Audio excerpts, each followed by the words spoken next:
Victor Blackwood did not knock. He never knocked. In Ridgeback, Colorado, in the summer of 1878, a man with enough money and enough armed riders behind him simply opened doors, and the people on the other side of those doors either stepped back or got stepped on. The door he opened that Tuesday morning belonged to Margaret Holt, 61 years old, widowed, owner of the only boarding house in town that still took in women traveling alone. He walked in while she was setting breakfast, two of his men flanking him like fence posts, and he dropped a folded paper on her table without a word. Margaret looked at the paper, then she looked at him. "That's a notice of vacancy," Blackwood said. His voice was the kind of voice that had never once had to raise itself. "You have 30 days to vacate the property. I've purchased the outstanding tax lien on this building. Legally, it's mine." "I've paid my taxes for 22 years, Margaret said. "You missed a quarter payment in March of '76. He straightened his coat. "I bought the lien 6 months later, quietly. I've been waiting for the right time to exercise it." He looked around the room the way a man looks at something he's already decided to tear down. "Consider this that time." One of his men reached across the table and picked up the coffee pot she had just filled, poured himself a cup without asking, and set it back down. Margaret did not move. Her hands had stopped on the edge of the table, and she was gripping the wood so hard her knuckles had gone the color of old snow. Blackwood was already turning toward the door. "There's a woman upstairs," Margaret said. "She's got a child. She's got nowhere to go." He paused, not because it gave him any pause, but because he wanted her to see his face when he answered. "That," he said, "is not my concern." And he left. The door didn't even swing. One of his men pulled it shut quietly behind them, which was somehow worse than if they'd slammed it. If you've ever watched someone take something from a person who had nothing left to lose, if you've ever seen the moment, a human being realizes the law has been turned into a weapon pointed directly at them, then you already know what Margaret Holt felt standing alone in that kitchen with a cooling pot of coffee and a piece of paper that had just unmade her life. And if you've ever asked yourself what you would do in that moment, whether you would fold or whether something in you would harden into iron, then this story is for you. If you're watching from somewhere far from Colorado, drop your city or country in the comments. I want to see how far this story has traveled, and if you haven't subscribed yet, do it now. Because what happens next to that woman upstairs and the man downstairs who didn't plan to care about any of it is the kind of story that doesn't let you go, son. Caleb Ward had been sitting at his usual corner table for 40 minutes before anyone entered the saloon that morning, and the only reason he was there at all was that he had run out of whiskey at the cabin and walking 3 miles in the heat was the price of that particular failure. He was not a man who drew attention to himself anymore. That had been a choice, made deliberately, sustained over 3 years with the same grim consistency he'd once applied to everything else in his life. He dressed like a man who had stopped caring what anyone thought of his clothes. He kept his face unreadable. He sat with his back to the wall not because he was being dramatic about it, but because old habits were the last things to die, and some of them died slower than the people you'd built them with. The saloon smelled like sawdust and sour mash, and the particular flatness of a room that was never quite aired out. 2 men were playing cards at a table near the window, not speaking to each other. The bartender, a heavy-set man named Decker, who had learned years ago that Caleb Ward didn't want conversation, had set a glass in front of him and retreated without commentary. Caleb was not thinking about anything in particular. That was something he'd learned to do, to sit inside his own head in a way that produced nothing. No memories, no plans. A kind of managed blankness that wasn't peace exactly, but was close enough to it that he'd stopped looking for the real thing. Then the door opened. He noticed her before he consciously decided to look up. It was the sound of footsteps that were trying too hard to sound certain. A person who had practiced walking like they weren't afraid but hadn't quite gotten there yet. His eyes moved to the door. The woman was somewhere in her early 30s. Brown hair that had started the day pinned up and lost the argument somewhere around mid-morning. A traveling dress that had been decent once, maybe a year ago, but had been packed and unpacked and worn too many times to hold its shape. She was carrying a bag over one shoulder and holding a child's hand with the other. The boy was maybe 6 or 7, small for his age or maybe just tired. He was looking at the floor. The saloon went quiet in the way that saloons in frontier towns went quiet when a woman walked in alone with a child. Not a sudden silence, but a slow rolling one, like a wave moving through the room. Heads turned. The card players stopped. Decker looked up from behind the bar. The woman looked around the room. Caleb could see her taking stock of it, assessing it the way a person does when they've walked into enough places where they weren't welcome that they'd developed a sense for whether the hostility was casual or dangerous. Her eyes moved from the card players to the bartender to the few other men along the bar, and then, briefly, to his corner. She walked to the bar. "Excuse me," she said. Her voice was steady. It cost her something to make it that steady, but it held. "I'm looking for someone who might be able to tell me about affordable lodging. I was told there was a boarding house near the main street." Decker looked at her for a moment in a way that wasn't exactly unkind, but wasn't exactly kind either. "Margaret Holt runs the place on Birch Street, though I heard she's had some trouble of her own this morning, so I couldn't say whether she's taking anyone new." The woman absorbed this. "Is there anywhere else?" "There's a room at the back of the dry goods store that Henderson rents out sometimes." Decker paused. "He's particular about who he rents to." The way he said it made the meaning clear enough. The woman nodded once. She turned to the room, not looking at anyone specifically, which took a particular kind of composure. "I apologize for coming in like this. I wasn't sure where else to ask." She was about to turn back toward the door when the boy, Noah, though Caleb didn't know his name yet, tugged at her hand. Not insistently. Just once. A small thing. She looked down at him. The boy didn't say anything. He didn't have to. The look on his face was the same look Caleb had seen on the face of every hungry child he'd ever encountered, and it was a look that couldn't be faked and couldn't be ignored if you were paying any attention at all. The woman looked back up. Her eyes moved around the room again, and this time there was something different in them. Not desperation exactly, but the particular calculation of someone who had run out of options and was down to the ones they hadn't wanted to use. She walked to the nearest table. A man with a half-finished plate of eggs and salt pork was sitting there, turned slightly away from her, making it clear he'd noticed her and decided to be occupied. "I'm sorry to bother you," she said. "When you're finished, would you mind? Is there anything left on your plate you're not going to eat? My son hasn't had anything since yesterday morning." The man didn't look up from his eggs. "I'm not finished," he said. She stood there for a second, then she moved to the next table. Caleb watched all of this. He watched her ask two more men, quietly, without making a scene of it, the kind of asking that took everything a person had to do. Because there was nothing that cost more than asking for something in front of people who were deciding whether to give it to you or let you stand there. Both men found reasons not to meet her eyes. The card players near the window had gone back to their game, or were pretending to. Decker was wiping the bar down, slowly. Caleb looked at his plate. He'd ordered food he didn't particularly intend to eat, because it seemed to make Decker less uncomfortable than just ordering whiskey, and because sitting in front of food made him take up space in a way that discouraged anyone from trying to sit near him. He had taken maybe 4 bites. There was most of a serving of biscuits and side pork still on it. He looked at the woman.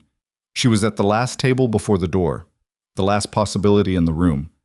And the man there was already shaking his head before she'd finished asking. She turned back toward the door, her hand tightened around the boy's. "Ma'am." He didn't say it loudly. He didn't have to. The room was quiet enough that it carried. She stopped. She looked at him. "If you want it," Caleb said, "the food on my table. I'm not going to eat it." He didn't move toward her. He didn't make a gesture. He just said it and waited. She looked at him the way a person looks at something when they're trying to determine whether it's safe or whether they're about to trade one bad situation for a different one. He understood that look. He'd seen it on enough faces that he'd stopped taking it personally. "We don't need charity," she said. "It's not charity," he said. "I ordered it, and I'm not eating it. If I leave it, Decker throws it out. You'd be doing me a favor by not wasting it." The boy looked up at his mother. She held for another second. Then she walked over, guided the boy into the chair across from him, and sat down next to her son in the third chair without asking whether that was all right. She didn't look at Caleb again immediately. She put the plate in front of Noah and said something quietly to him, and the boy picked up a fork and began eating with the careful, controlled speed of a child who had been taught not to eat too fast even when he was very hungry. Caleb looked away from them both and out the window. Neither of them said anything for a while. He became aware, after a few minutes, that the room had not entirely gone back to normal. People were still not quite looking at his table, which meant they were watching it. He had been, for 3 years, essentially invisible in this town. A man people had stopped wondering about because wondering about Caleb Ward didn't seem to lead anywhere interesting. Having a woman and a child sitting at his table was going to cost him some of that invisibility, and he was aware of it and was already faintly irritated by it. "Thank you," she said. She was watching her son eat. "He won't say thank you himself right now. He gets quiet when he's been scared a long time." "He doesn't have to say anything." "My name is Evelyn Whitlock," she said. He looked at her. She was watching the boy, not him. "Caleb Ward," he said. "Are you from here?" "No."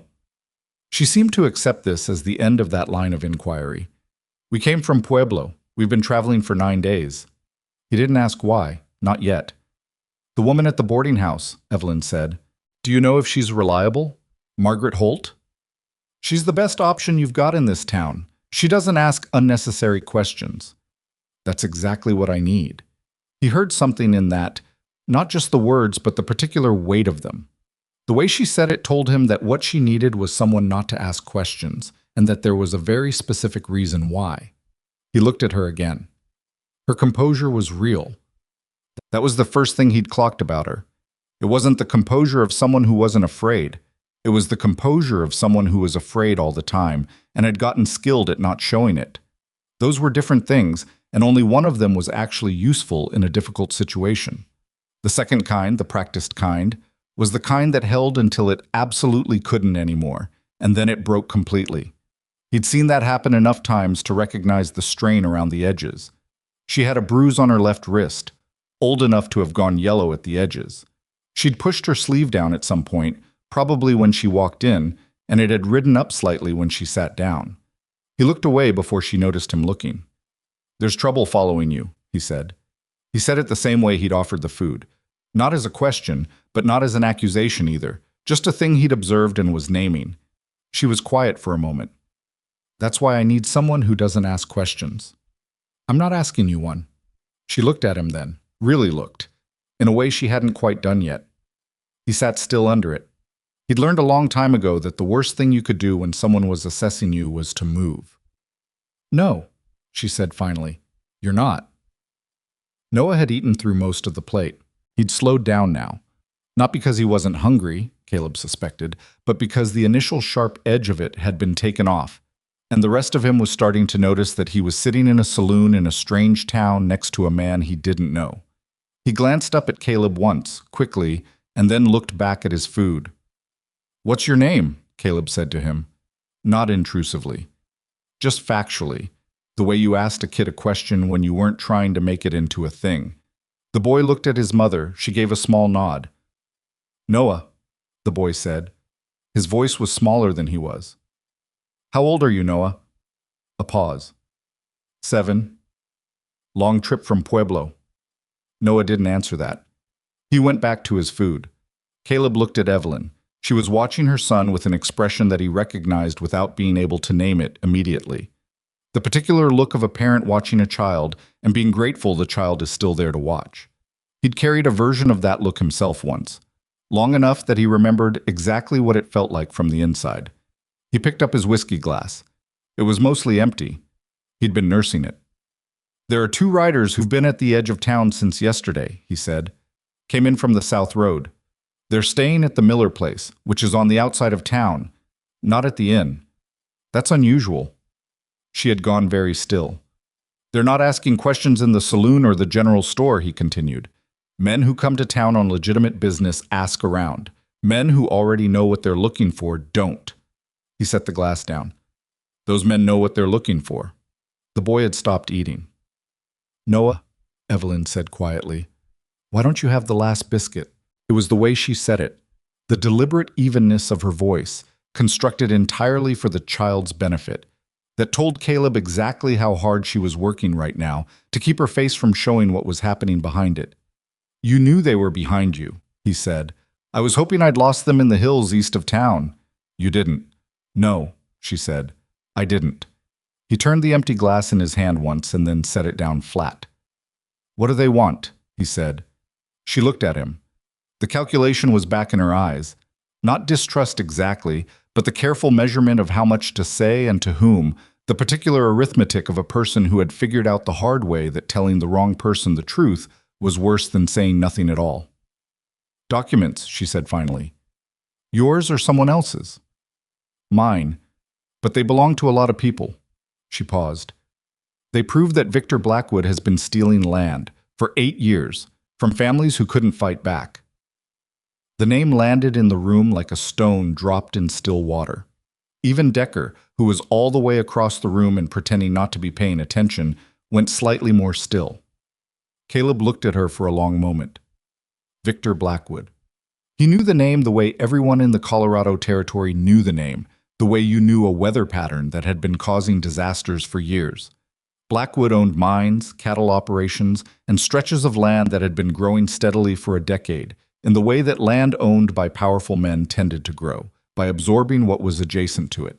The newspapers called him an entrepreneur. The people who'd sold him their land under circumstances that didn't bear close examination called him something else when they thought they were out of earshot. He's your husband, Caleb said, not a question. Former husband, she said, as of 2 years ago. He had the marriage annulled on grounds of abandonment. A small, hard sound that was almost but not quite a laugh. I abandoned him.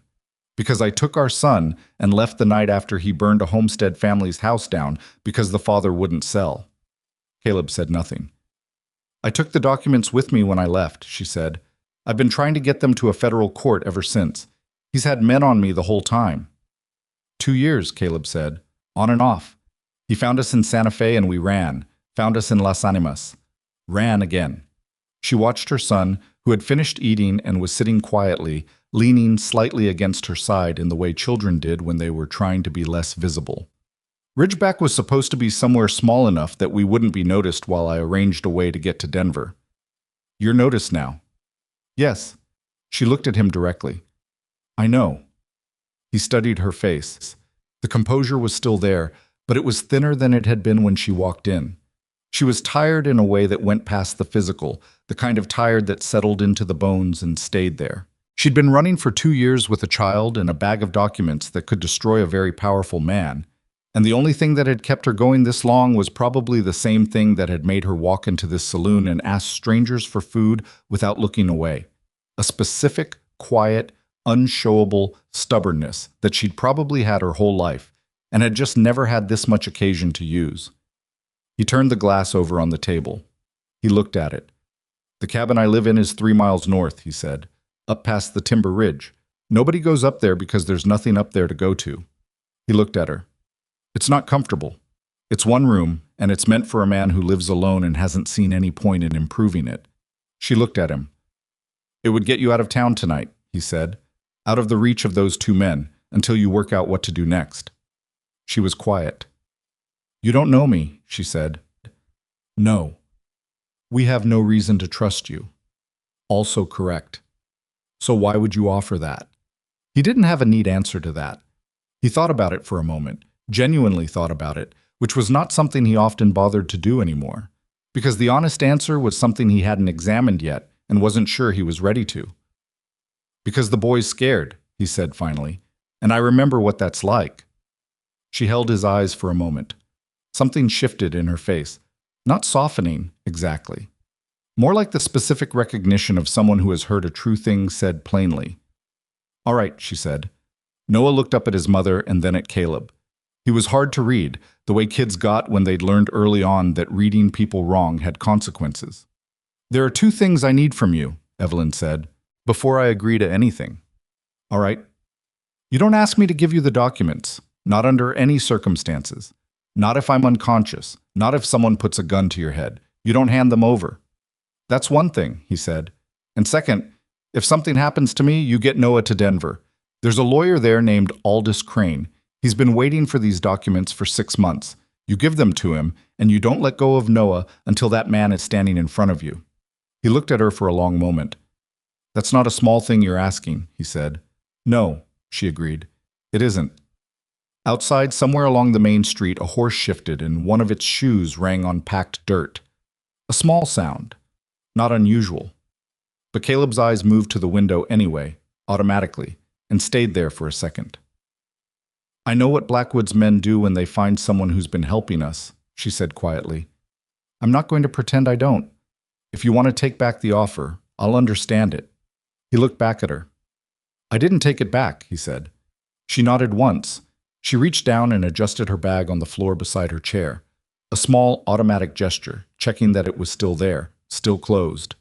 He noticed the way her hand rested on it for just a fraction of a second longer than it needed to. Everything she had left was in that bag.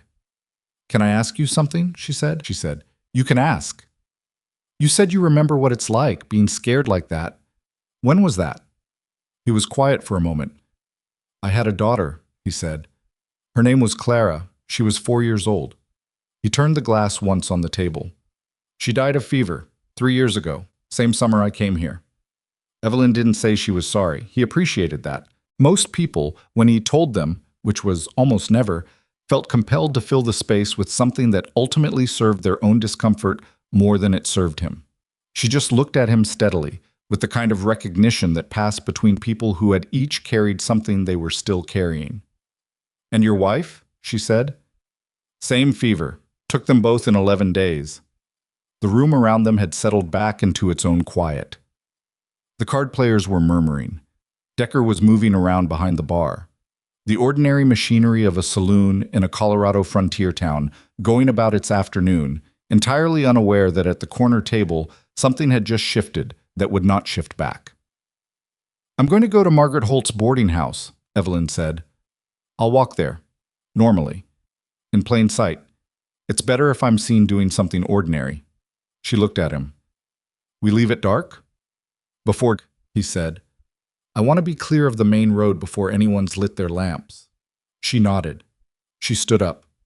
Noah stood too, immediately, and took her hand without being asked. Caleb looked at the boy. Really looked, for the first time. He had his mother's eyes.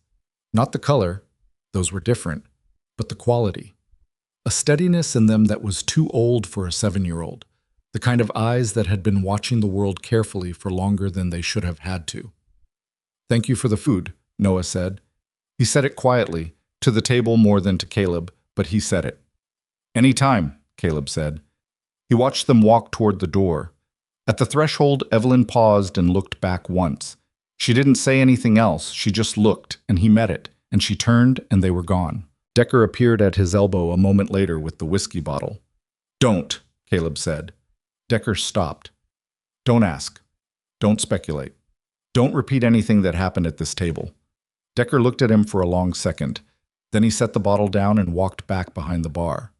Caleb sat for a while longer, not thinking about much of anything, or trying not to. But the blankness he'd worked so hard to construct over 3 years had developed a crack, and things were coming through it that he hadn't let himself feel in a long time.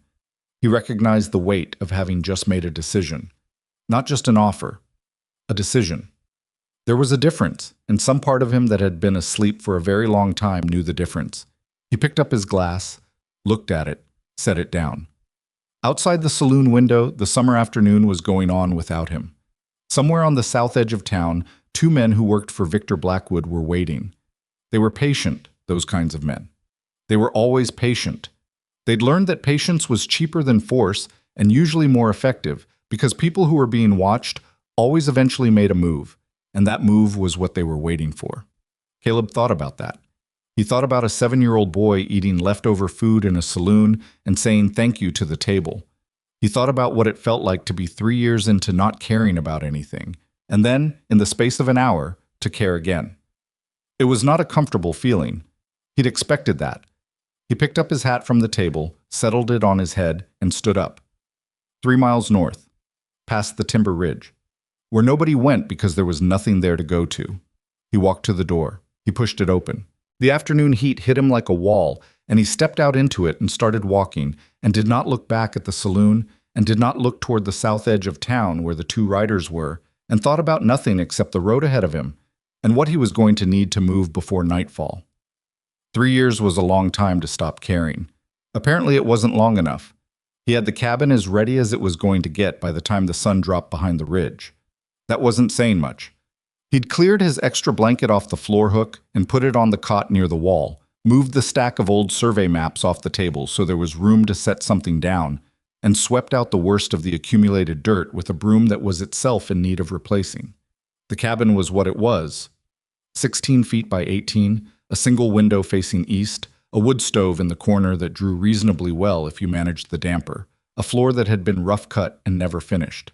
He'd built it himself in the fall of 1875 with no particular idea of comfort in mind, because comfort had not been a thing he was interested in at the time. He stood in the middle of it now and looked around and tried to see it the way someone else would. It looked like a place a man had been using to disappear in.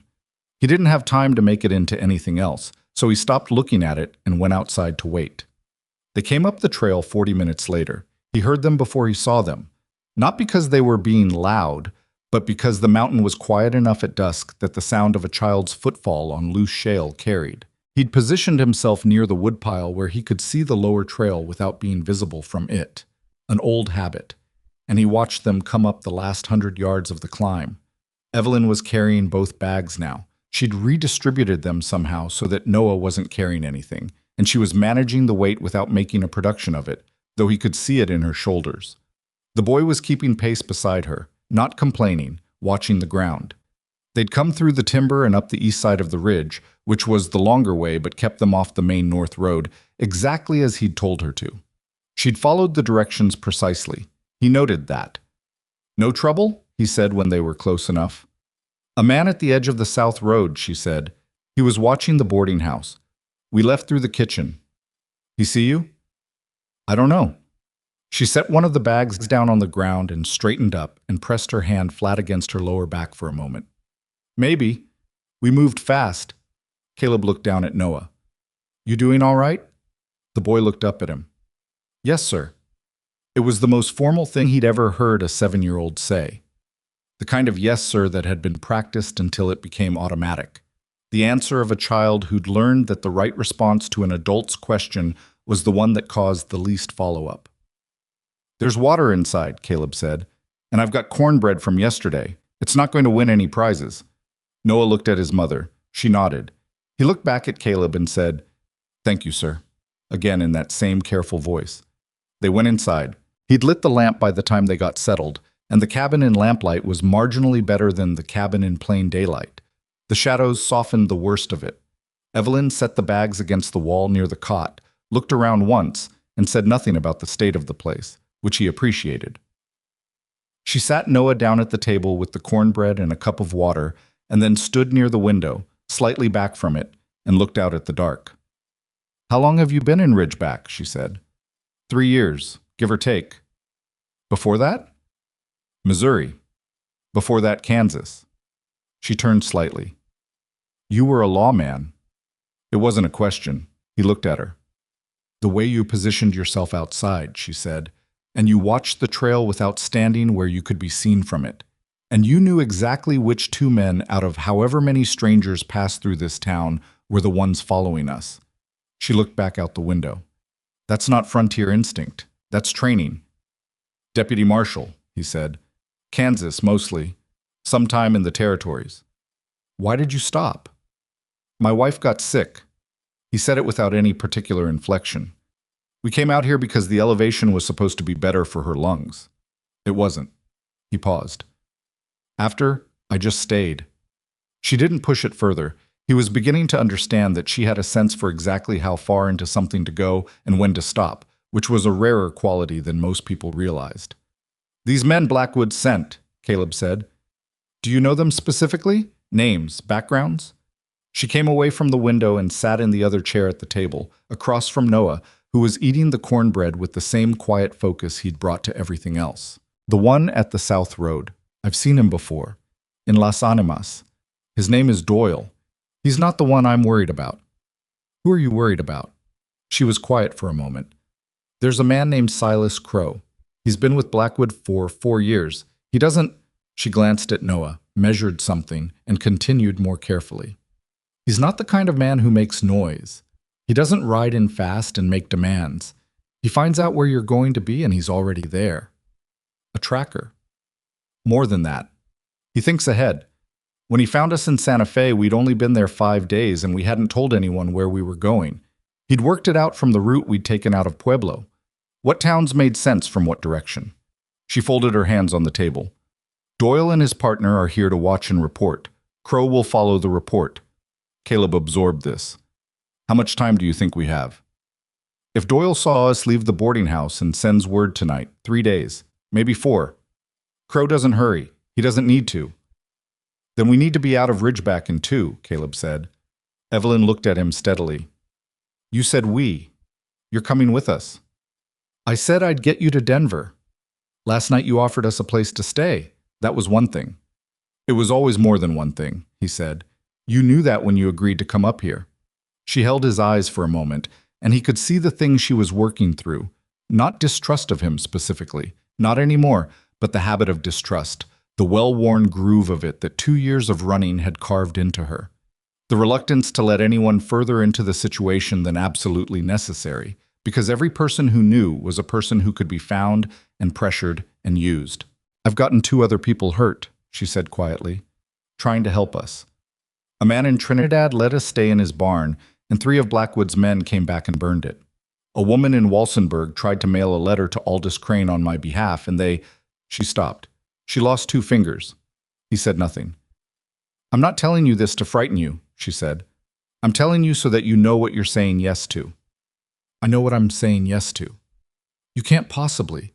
Evelyn. He said her name plainly, not sharply. I spent 9 years as a deputy marshal in Kansas and the territories.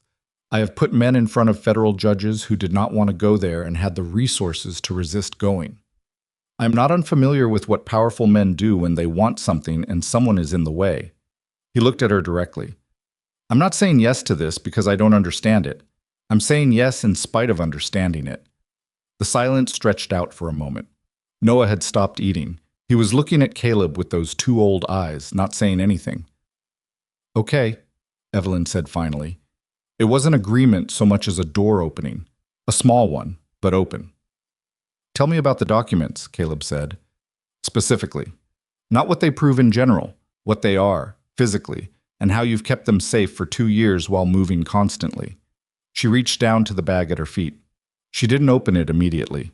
Her hand rested on the clasp, and she looked at him again, and he understood that this was the last and most significant threshold, the one she'd been protecting longer and more carefully than anything else.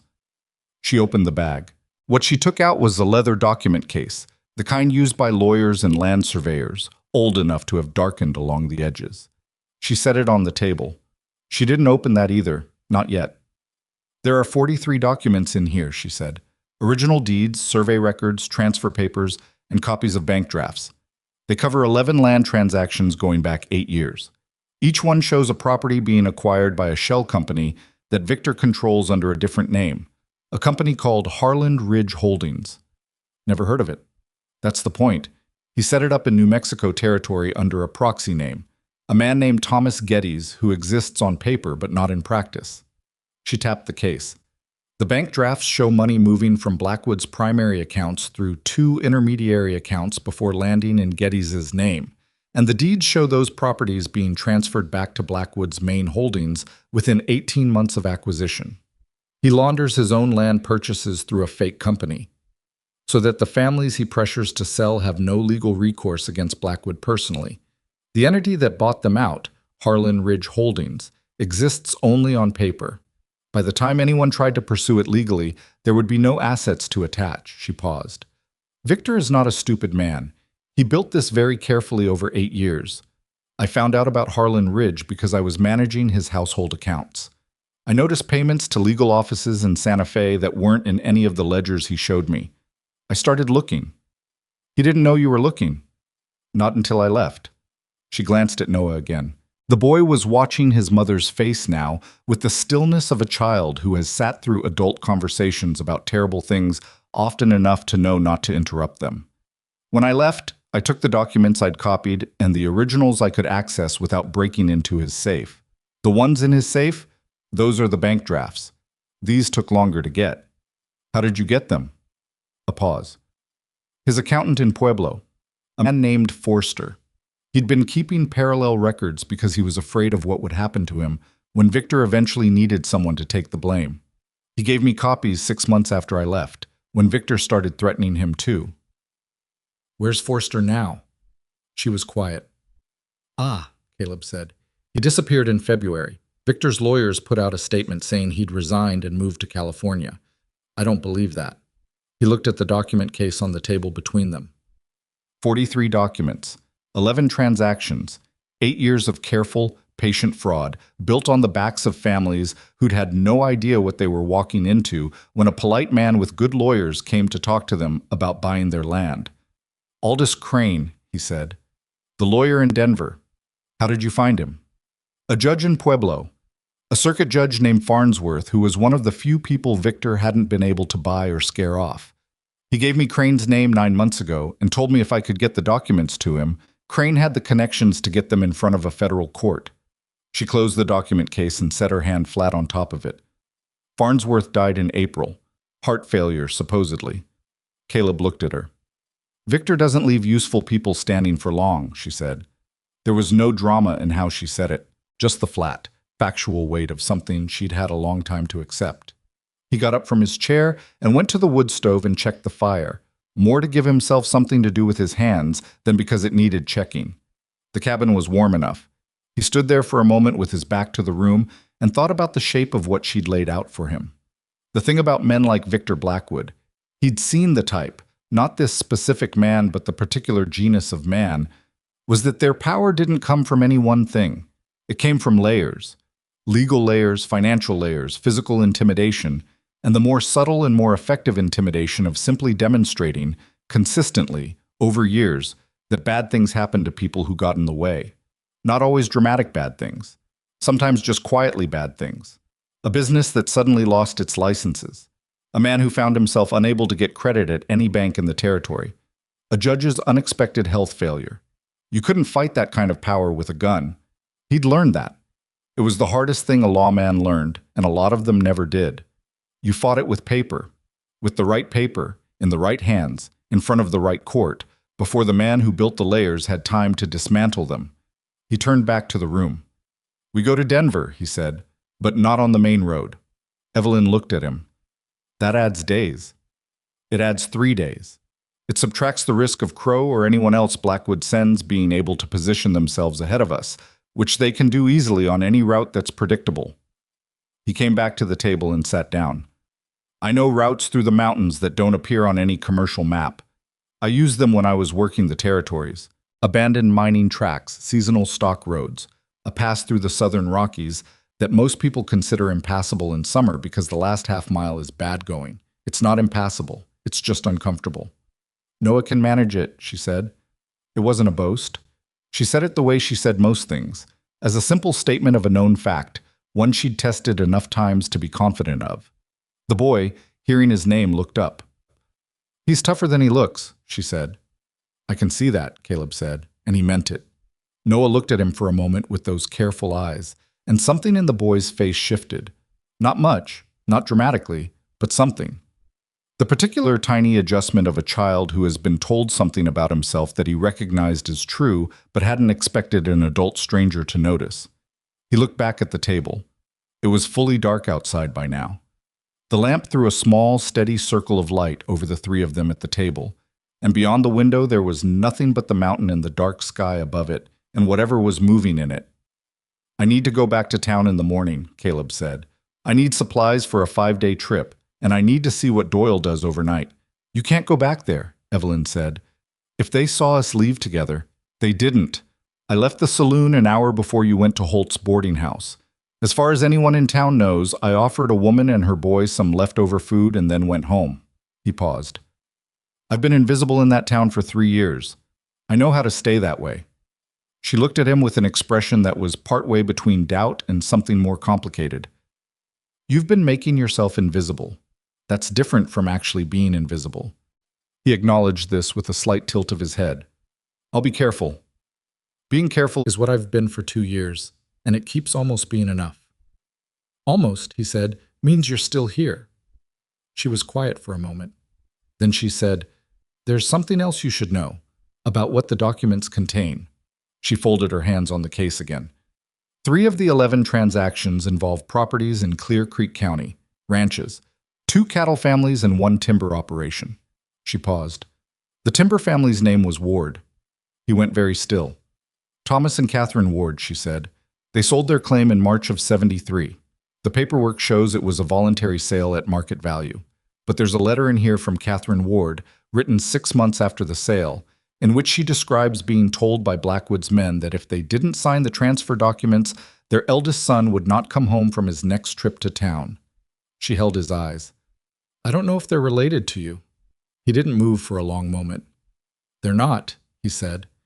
My family was from Illinois. All right. But they're someone's family.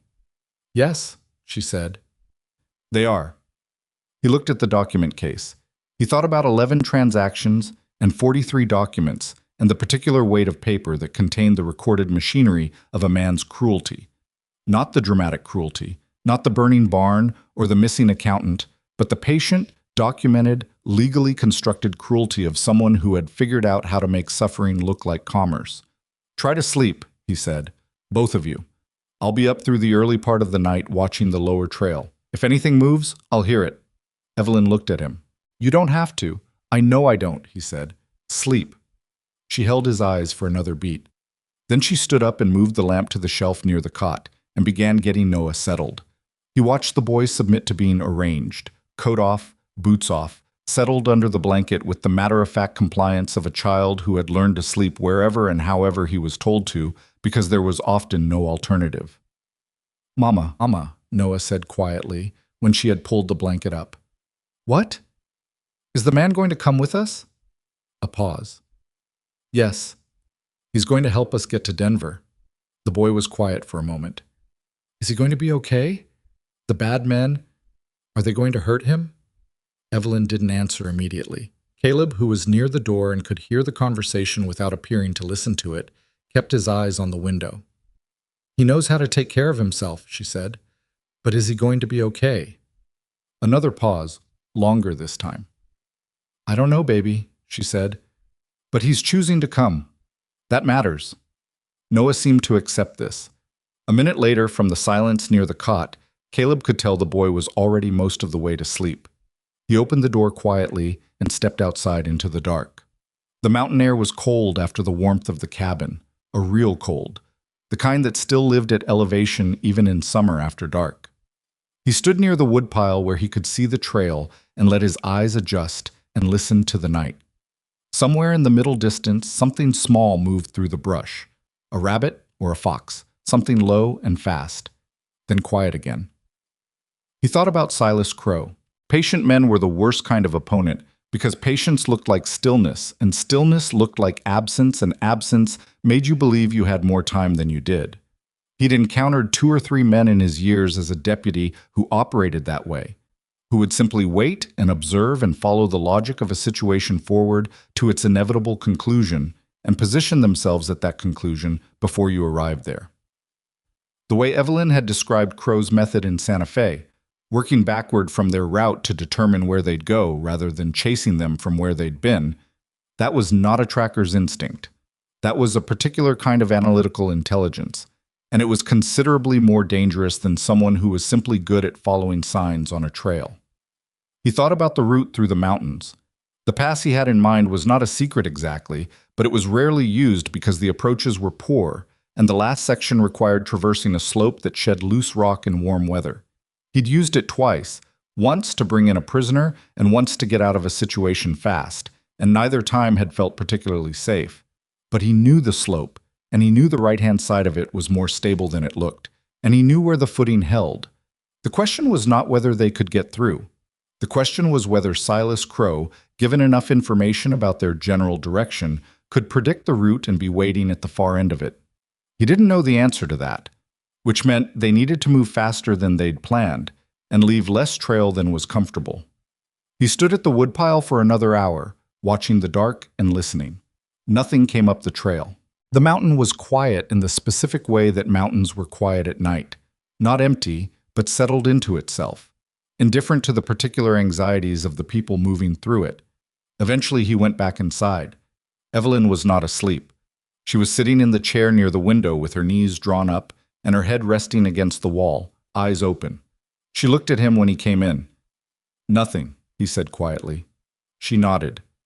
He settled in the other chair and looked at the lamp, which she'd turned down to almost nothing. In the near dark, the cabin felt smaller than it was. He was aware of the three of them in it, the way you became aware of the space you shared with people when there was no ambient noise to fill it. "Can I ask you something?" she said. Her voice was barely above a whisper. "You can ask." "The day your daughter died. Were you there?" He was quiet for a moment. "Yes." "And your wife?"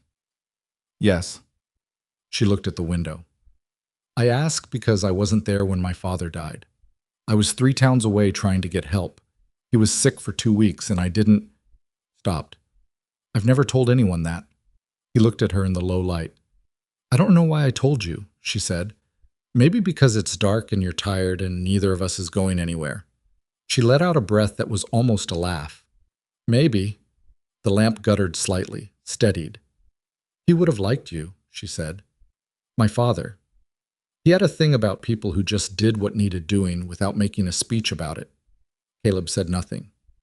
"You don't take up a lot of space," she said, "for someone your size." He glanced at her. She was still looking at the window, not at him, but the corner of her mouth had shifted slightly. "That's a strange thing to say," he said.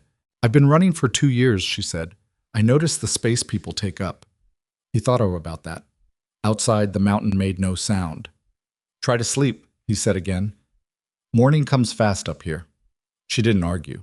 She let her head rest back against the wall again and closed her eyes. He looked at her for a moment in the near dark.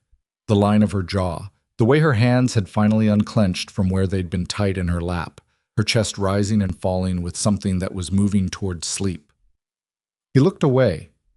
He sat through the rest of the night the way he'd sat through a lot of nights in the last 3 years.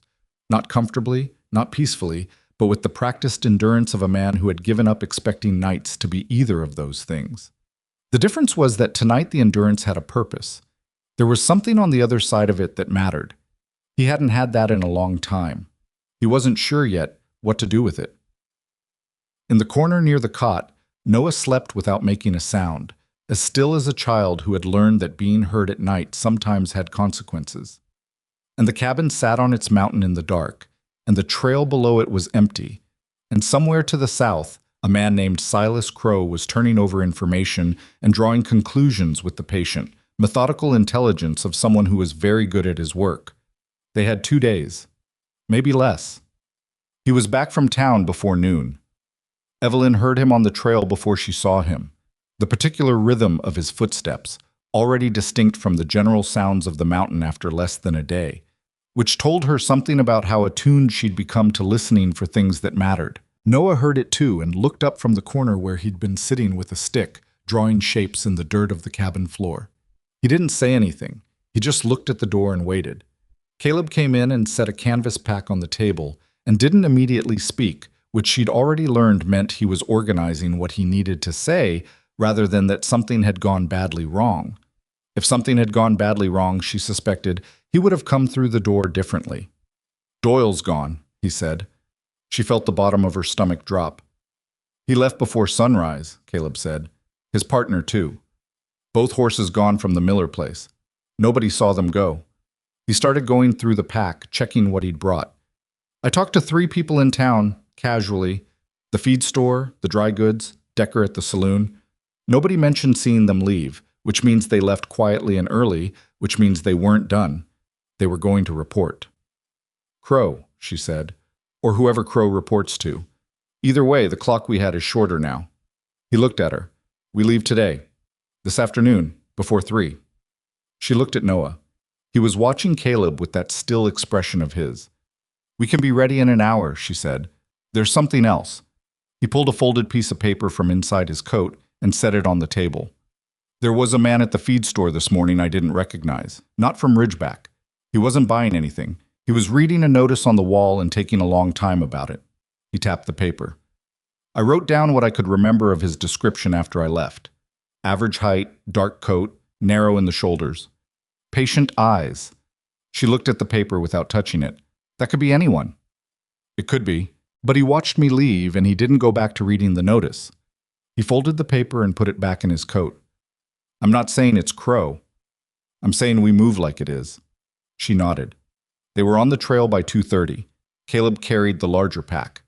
Evelyn carried the document case in her bag, redistributed so neither hand was entirely occupied. Noah walked between them, closer to his mother than to Caleb, maintaining the precise distance of a child who was managing uncertainty the only way he knew how, by staying near the known thing while keeping the unknown one in his peripheral vision. The route Caleb took went north first, which felt wrong to her, wrong enough that she said so after the first mile. "We're going north," she said. "Denver is south." "Denver is southeast," he said without slowing. "We're going north for 4 miles to a creek crossing, then west along the creek bed until we hit the old Garfield mining track. The track runs southwest and connects to the pass I told you about.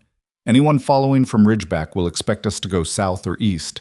The north road goes to nothing useful. Nobody will look for us on it." She thought about this for a moment.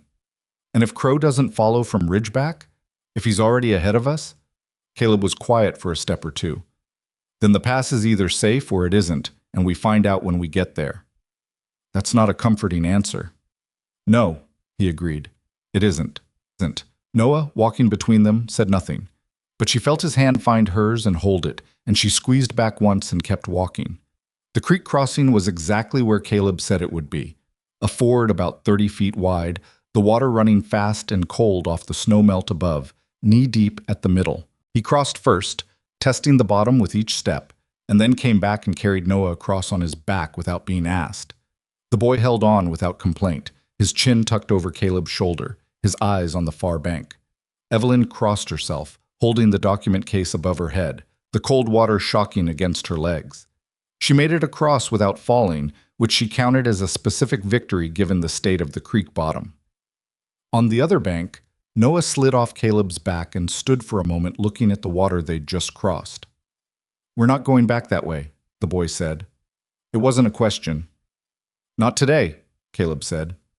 Noah seemed to accept this with the particular equanimity of a 7-year-old who had learned that most sentences containing the word today were doing a lot of work around the word ever. They followed the creek west for 2 hours, staying low in the bed where the willows were thick, and then climbed out onto the mining track when it appeared, a wide, rutted double line through the timber that had last been regularly used sometime in the late 60s and was being steadily reclaimed by the mountain. The ruts were grown over with low grass. The edges had collapsed in places, but it ran clear and the direction was right. "How far to the pass from here?" Evelyn asked. "We camp tonight somewhere in the upper timber," Caleb said. "We hit the pass tomorrow mid-morning if the weather holds." She looked up at the sky through the trees. It was high and pale and clean, the kind of sky that in the mountains could turn on you without much warning. "And after the pass?" 2 days to the edge of the foothills, then open road into Denver. She did the math. 5 days total. If nothing goes wrong. She almost said something about his habit of qualifying everything and thought better of it because the qualifications were honest, and honesty was the thing she currently needed most from him. They made camp that night in a hollow below the timberline where a granite outcropping formed a natural windbreak on the north side. Caleb built a fire small enough to give heat without throwing light.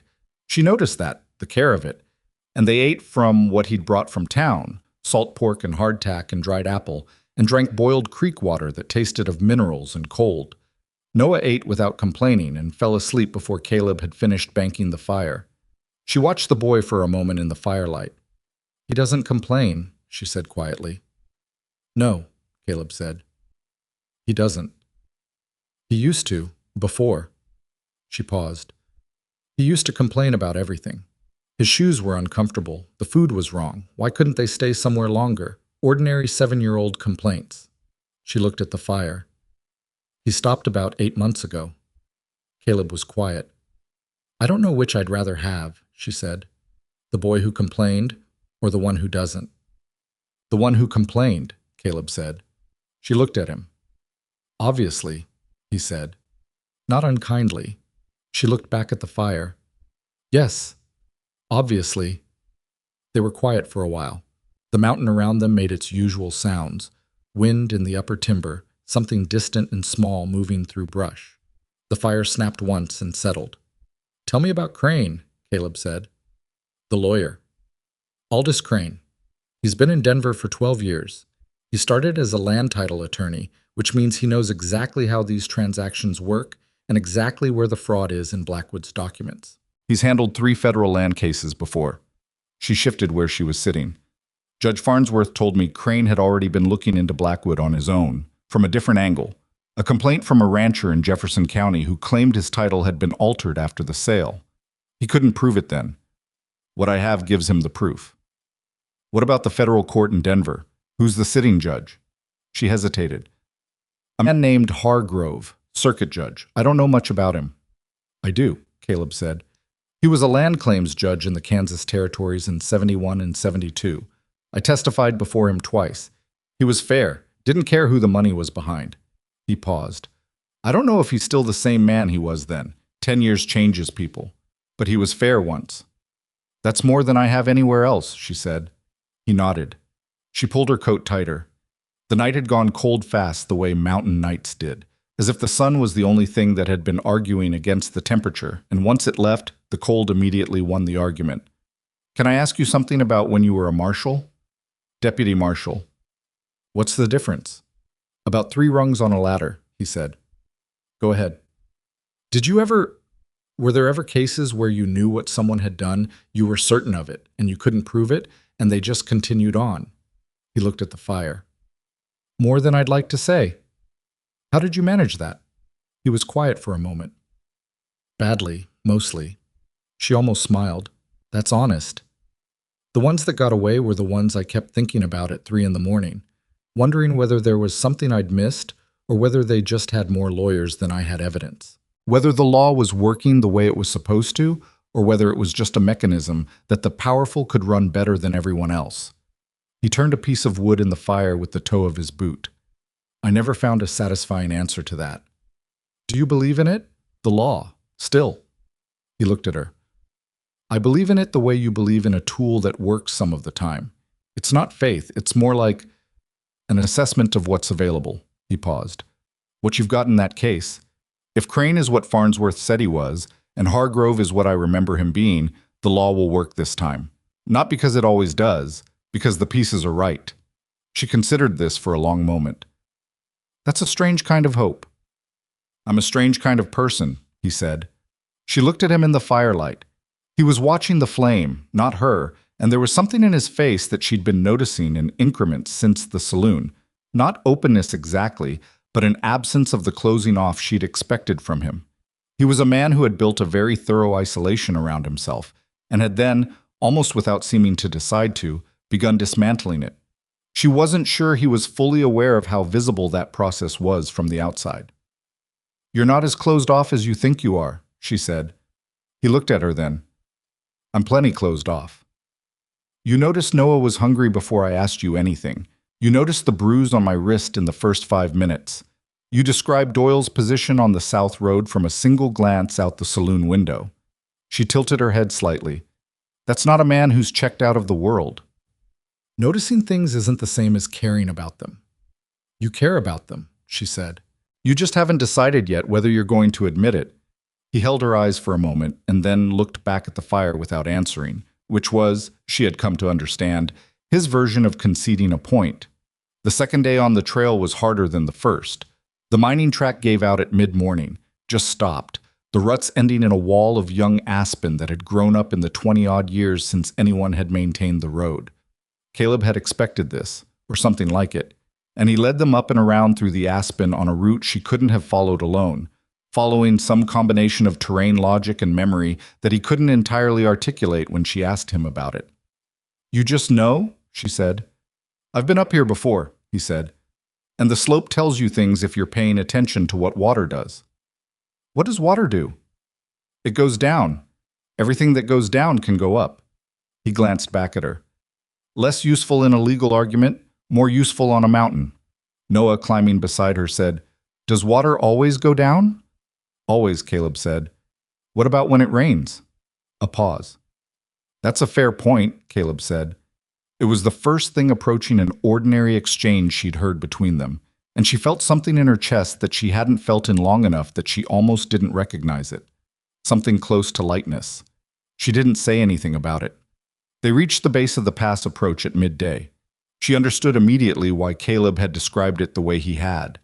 The slope above them was long and loose-looking, the kind of terrain that seemed to be in a constant negotiation with gravity about whether to stay where it was. Pale rock debris scattered across the angle of it. The correct path, if it could be called a path, ran along the right side, close to the face of a granite shelf that formed a natural rail of sorts, a thing you could put a hand on if your footing went. "You've done this before," she said, looking up at it. "Twice." "In summer?" "Once in summer. Once in early October." He looked at the slope. "October was worse." Reassuring. "I'm not trying to reassure you. I'm giving you accurate information." She looked at him. "There's a version of you that would have been infuriating to be married to." Something moved across his face that was gone before she could read it. "Probably true," he said. They went up the slope slowly. He went first, and she followed with Noah between her and the granite shelf, so that if the boy slipped, she could catch him against the rock rather than watching him slide. The loose debris shifted under their feet in a way that was unpleasant, but not, she found, as dangerous as it looked. Caleb had been right that the right side of the slope was more stable. The larger rocks locked against each other in a way that held weight if you stepped in the right places. Noah went up without a word, placing his feet where she pointed, keeping his hand on the granite face. Once, about 2/3 of the way, his foot broke through the surface of a section, and he lurched sideways, and she caught his arm and held him against the rock face for a moment until he found his footing. "Okay?" she said. "Yes," he said. He didn't look frightened, exactly. He looked like a boy who had decided that being frightened was less useful than being careful. She thought about the boy who used to complain about his shoes. At the top of the pass, Caleb stopped and she came up beside him and looked at what was on the other side.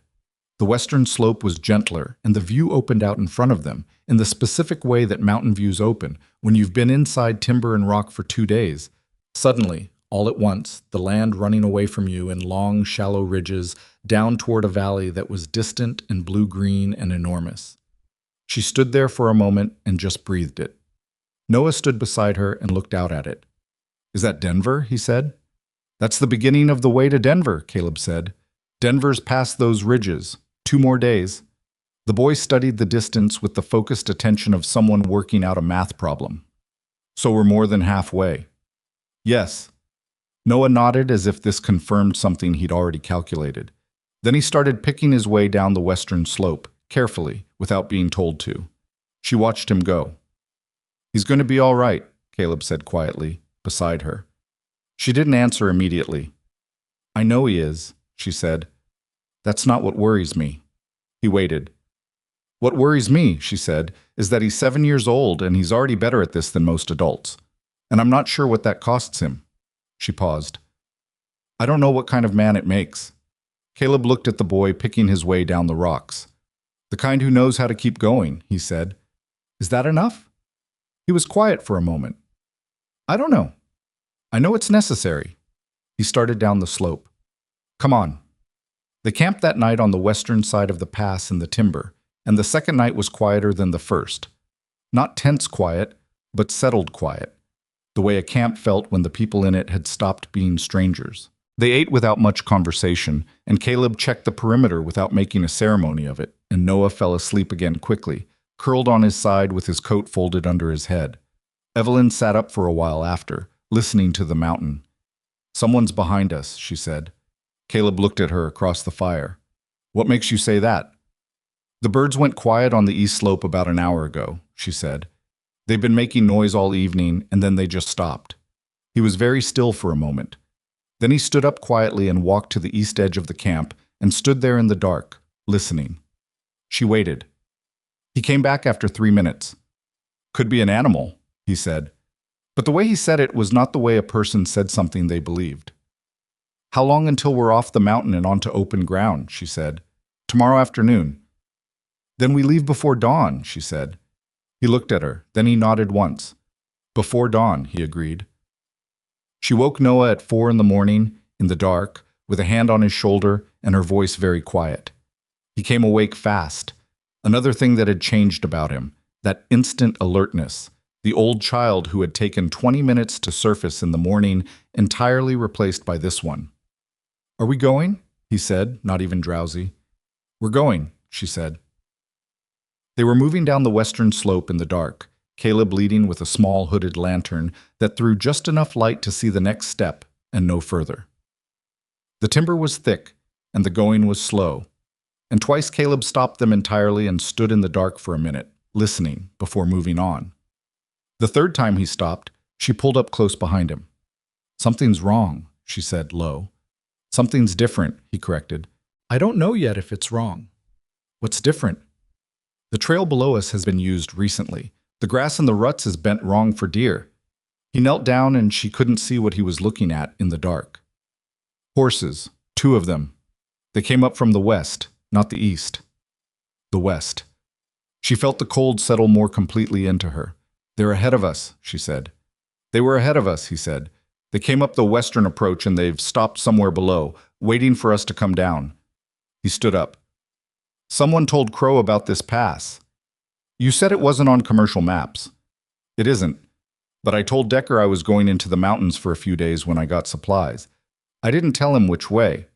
But the man at the feed store," he stopped. "If that was Crow or one of his, and they asked Decker afterward, and Decker mentioned I'd gone north, someone who knew this terrain would know there's only one pass worth using north of Ridgeback." She stood in the dark with Noah pressed against her side and the document case across her back and thought about the specific geometry of it. 2 men ahead, at least one behind maybe. The trail blocked in both directions. "There's a third option," she said.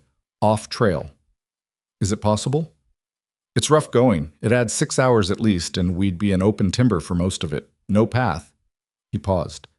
"But they can't follow us on horseback through heavy timber." "Then that's what we do."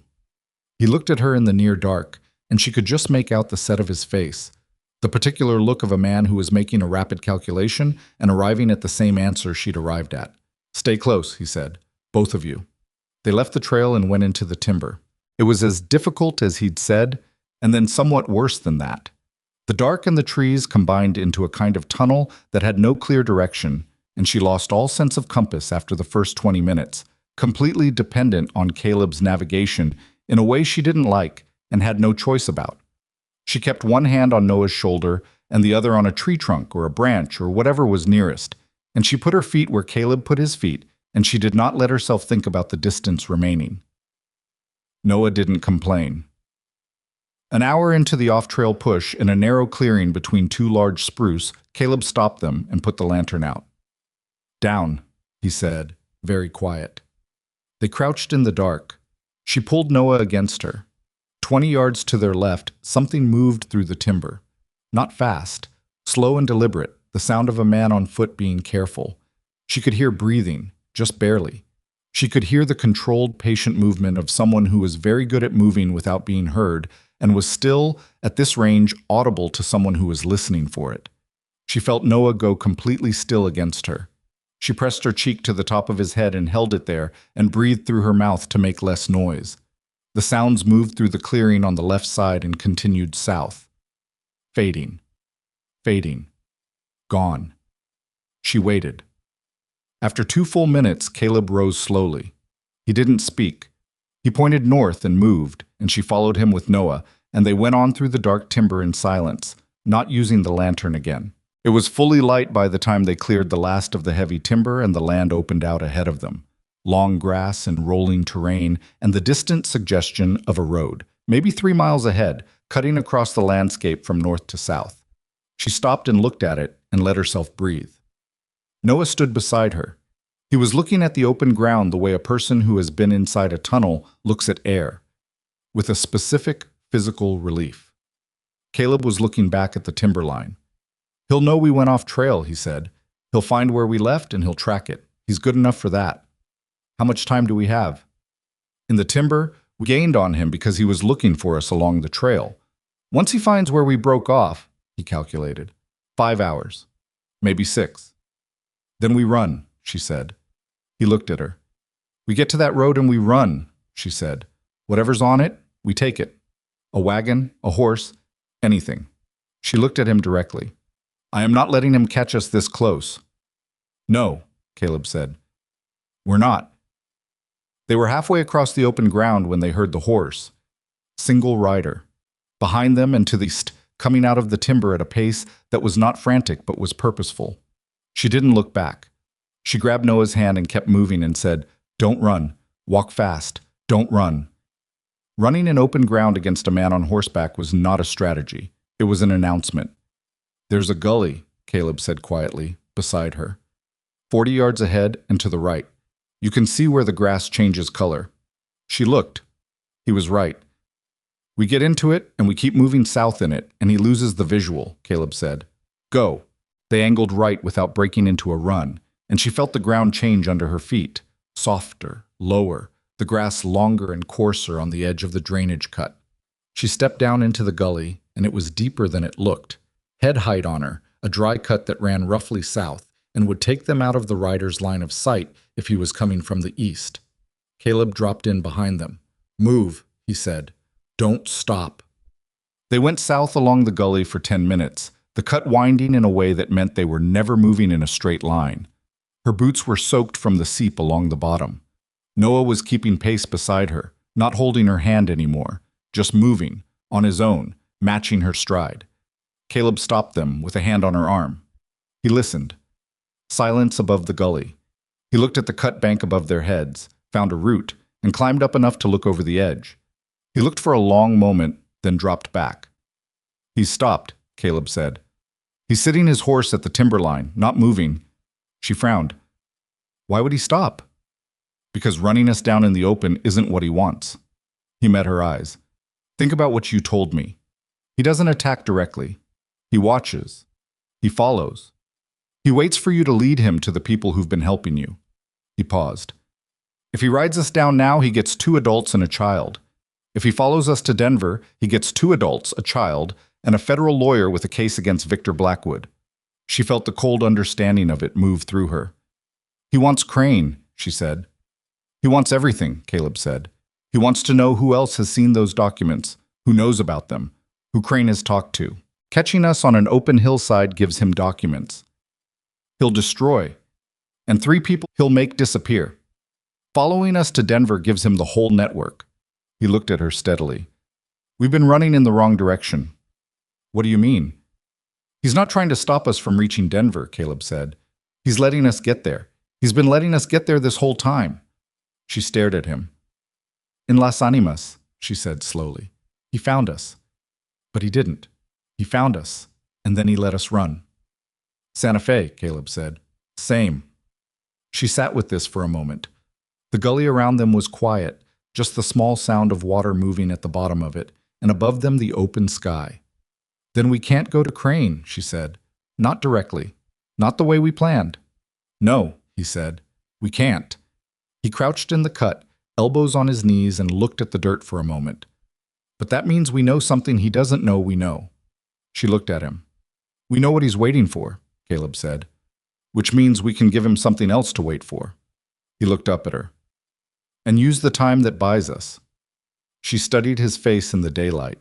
The particular focus on it, the thing she'd seen emerge over the last 2 days that she now recognized as the expression of a man who had spent 9 years as a deputy marshal in complicated situations and whose mind, despite 3 years of disuse, had not actually forgotten how to work. "You have an idea," she said. "The beginning of one," he said. "It depends on whether there's something in Denver I can find in less than 12 hours. "What do you need?" "A man I used to know," he said, "if he's still there." Above the gully, somewhere on the hillside behind them, a patient man on a horse was watching the place where they'd disappeared, and waiting, and drawing his conclusions forward with the quiet, methodical intelligence of someone who believed he already knew how this ended. He didn't know that the people in the gully had just stopped running. The road they reached was a freight route, wide enough for 2 wagons passing, and they waited in the gully for 20 minutes before a southbound supply wagon appeared. 2 men on the bench, canvas-covered load, heading toward the foothills. Caleb climbed out of the gully and flagged it down. The driver, a broad man in his 50s with a sun-damaged face and no particular expression, looked at the 3 of them on the road with the evaluating patience of someone who had given rides before and knew what the different kinds of tired looked like. "Denver?" Caleb said. "Wheat Ridge tonight. Denver tomorrow morning," the driver said. "I got room if you got coin." Caleb paid him, and they climbed into the back of the wagon among the freight boxes, and Evelyn sat with her back against a crate and Noah leaned against her and was asleep inside of 10 minutes, the rolling motion of the wagon doing what exhaustion alone hadn't quite managed. She kept her arms around him and looked at the timberline behind them, growing more distant. Slowly, the mountain receding as they moved south into the foothills. Caleb sat across from her, watching the road through a gap in the canvas. "The man you need to find in Denver," she said. "Tell me who he is." "His name is Roy Callum. He was a deputy marshal same time as me in the Kansas territories. We worked together on 3 cases. He came to Denver in '74. He paused. "He has a reputation for being difficult, and he is difficult. He also has no relationship with money, which is the relevant fact." "You mean he can't be bought?" "I mean he's been broke his whole professional life and it hasn't changed him once, which is the only reliable indicator I know of." He glanced at her.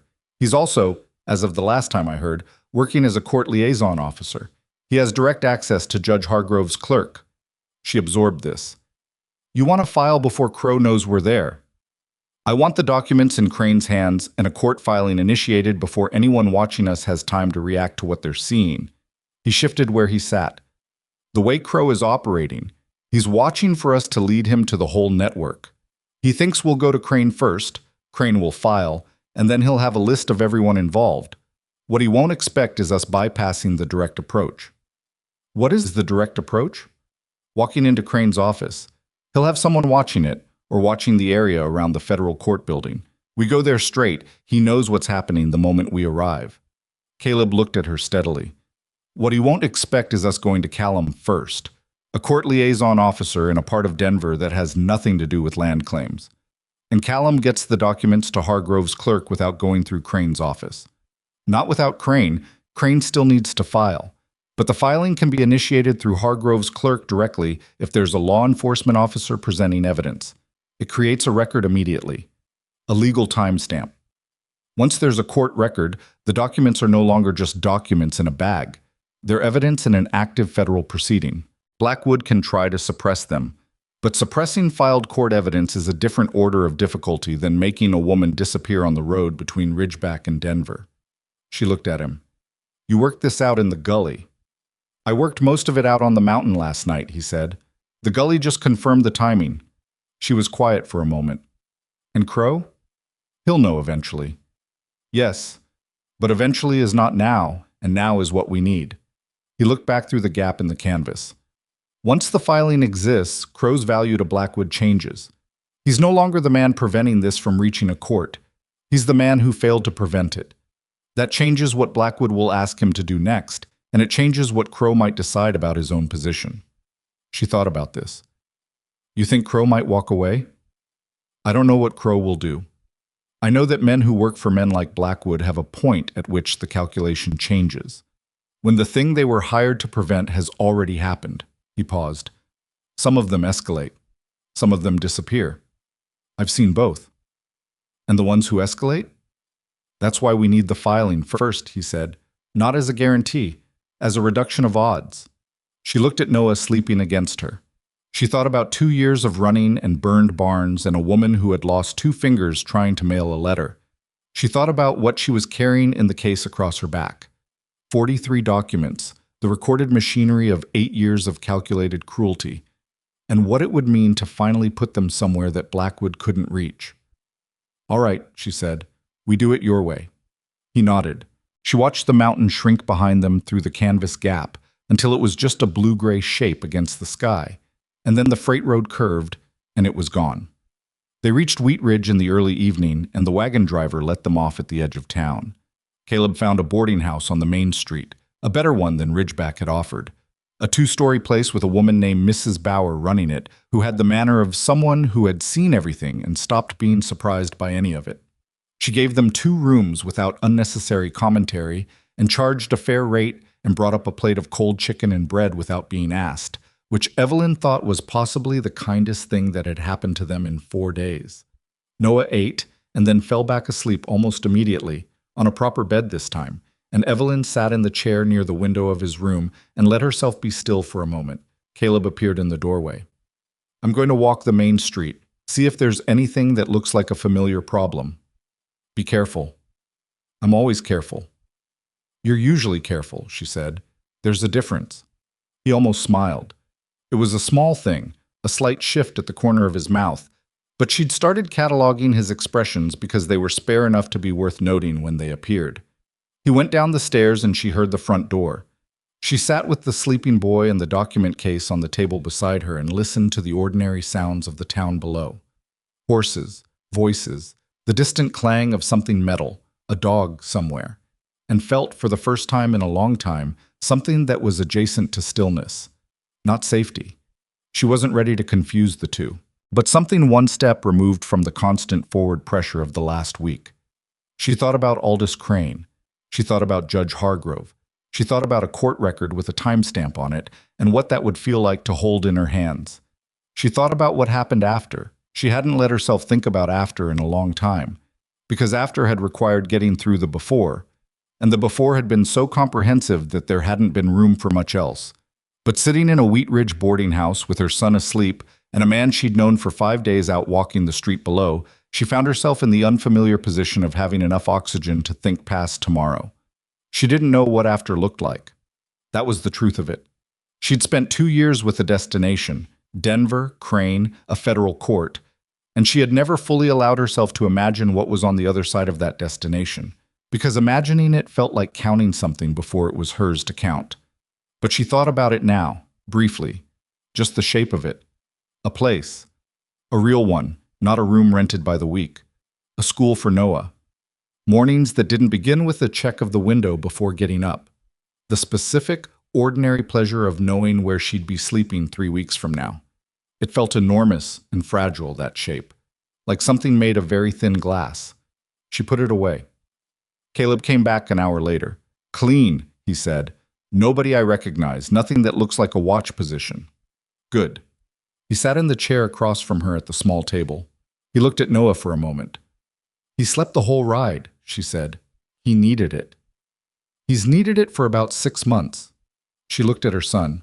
He woke up screaming 3 times the first month after we left Pueblo. He doesn't do that anymore. That's not an improvement, Caleb said. No, she agreed. It isn't. He was quiet for a moment. Then, you said you didn't know what kind of man it makes him, on the pass. She looked at him. I remember. I've been thinking about it. He turned the cup of water in his hands that he'd brought up from downstairs. The things that scare you out of you when you're young, they can do 2 things. They can make you someone who's always looking for the threat, who can't let their guard down even when there's nothing coming. Or they can make you someone who knows that hard things are survivable, who doesn't spend the rest of their life terrified of difficulty because they've already been through some. He set the cup down. Which one he becomes? That probably depends a lot on what comes after. She looked at him for a long moment. That's the most you've said at one time since I met you. You asked a question worth answering. She held his eyes. What came after for you? After you lost them? He was quiet. I'm sorry, she said. You don't have to. Nothing came after, he said. That's the answer. I stopped, and I stayed stopped. He looked at the cup. That was a choice. Not a good one. She didn't say anything. What you're doing, he said. Getting this to Denver, making sure someone's held accountable for what he did, that's not nothing. After is going to be something for you. That's different from what I did. You could have stayed stopped, she said. You didn't. I've been moving for 5 days. That's not the same as knowing what comes after. No, she said, but it's a start. He looked at her, and something in his face did the thing it had started doing. The thing that wasn't quite openness, but was the door before openness, slightly ajar. Then he looked away and stood up. We leave for Denver at first light, he said. Sleep when you can. She watched him go to the door of the next room, which Mrs. Bauer had given him, and disappear through it.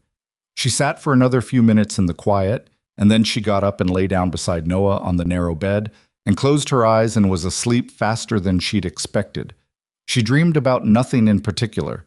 That, she thought in the brief moment before sleep took her fully, was the closest thing to peace she'd had in 2 years. Denver came up around them gradually the next morning, the way cities came up on the plains. First just a smudge of smoke against the clear sky, then rooftops, then the sounds of it.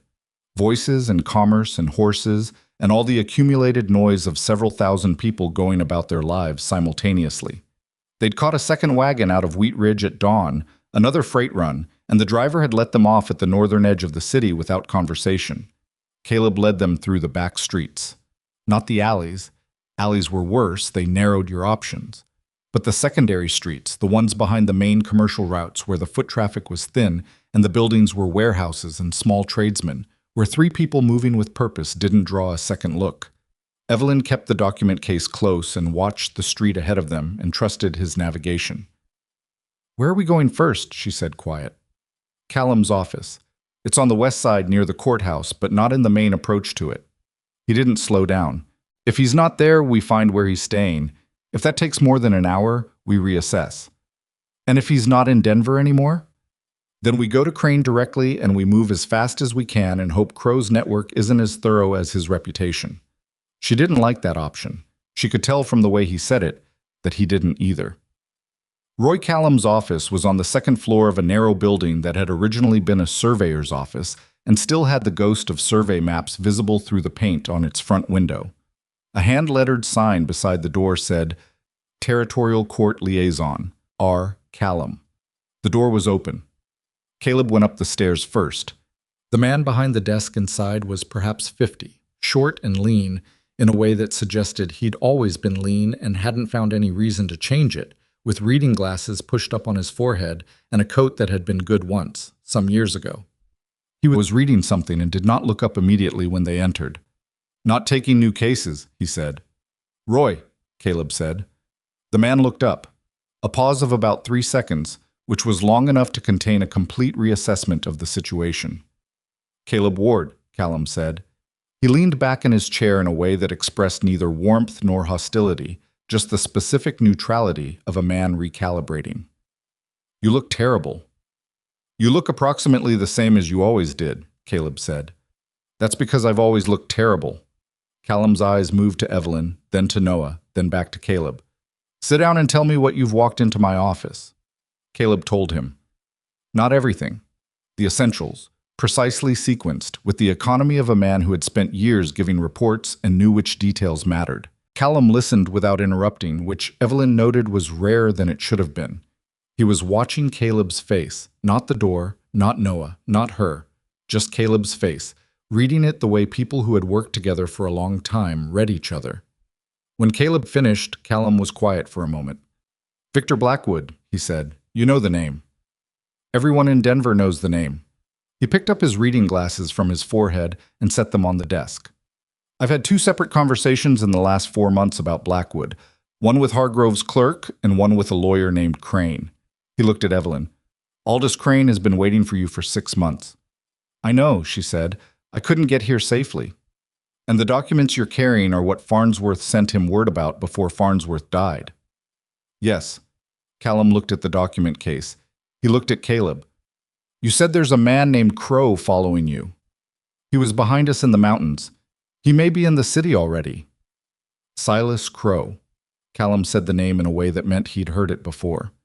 "He worked for a land broker in New Mexico territory 2 years ago. A man named Garrett, who was running a similar scheme to what you're describing, smaller scale. Garrett was brought up on federal charges, and the case collapsed because 3 of the 5 witnesses recanted." He paused. "Crow was seen in Albuquerque the week before each recantation." The room was quiet for a moment. "He doesn't just follow," Evelyn said. "He dismantles." "He's good at finding the weak points in a case," Callum said. "Who can be pressured, who can be turned, who has something to lose. He's patient enough to find those things." He looked at Caleb. "You're right that going to Crane's office first would have been a problem. His building has been watched for 3 weeks. I noticed it because I walk past it twice a day." "Then we were right," Caleb said. "You were right." Callum put his glasses back on and stood up. "Here's what we do. I take the documents to Hargrove's clerk directly. I have standing to do that as a court liaison presenting evidence in an active federal matter. I can have a case number and a filed timestamp within 2 hours. Once we have that," he looked at Evelyn, "we bring you and the documents to Crane together, with a court officer present, which means anything that happens in that meeting is on record." "Crow won't move against a court officer," Caleb said. "Crow won't move against 3 people in broad daylight in a federal building," Callum said. "The man is patient and he's smart, which means he also knows the difference between a risk and a catastrophe. He pulled his coat from the back of the chair and put it on.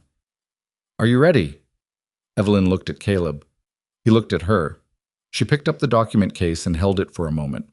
The weight of it, which she knew by now precisely, the particular heft of 43 pages of evidence. And then she set it on the desk in front of Callum. Don't let it out of your sight, she said. Mrs. Whitlock, Callum said, not unkindly, I have been waiting for something like this for 4 months. It will not leave my hand. He left. She stood in the office with Caleb and Noah and listened to his footsteps go down the stairs and out the door below. The silence in the office was of a specific kind, the silence of something having been set in motion, the held breath quality of a moment that was already past its own turning point, but hadn't yet shown you where it turned. Noah was sitting in Callum's chair, which he'd climbed into while the adults were talking, and was looking at the view from the second-floor window, the street below, the rooftops, the distant shape of the mountains they'd come through. We made it, he said, not excitedly, just as a factual observation, the same voice he used for most things. Not quite yet, Evelyn said. We're in Denver, he said. Yes. We have the documents. Yes. And now a man is taking them to a judge. To the judge's office? Yes. He thought about this with his characteristic deliberateness. So we made it, he said again. She looked at him.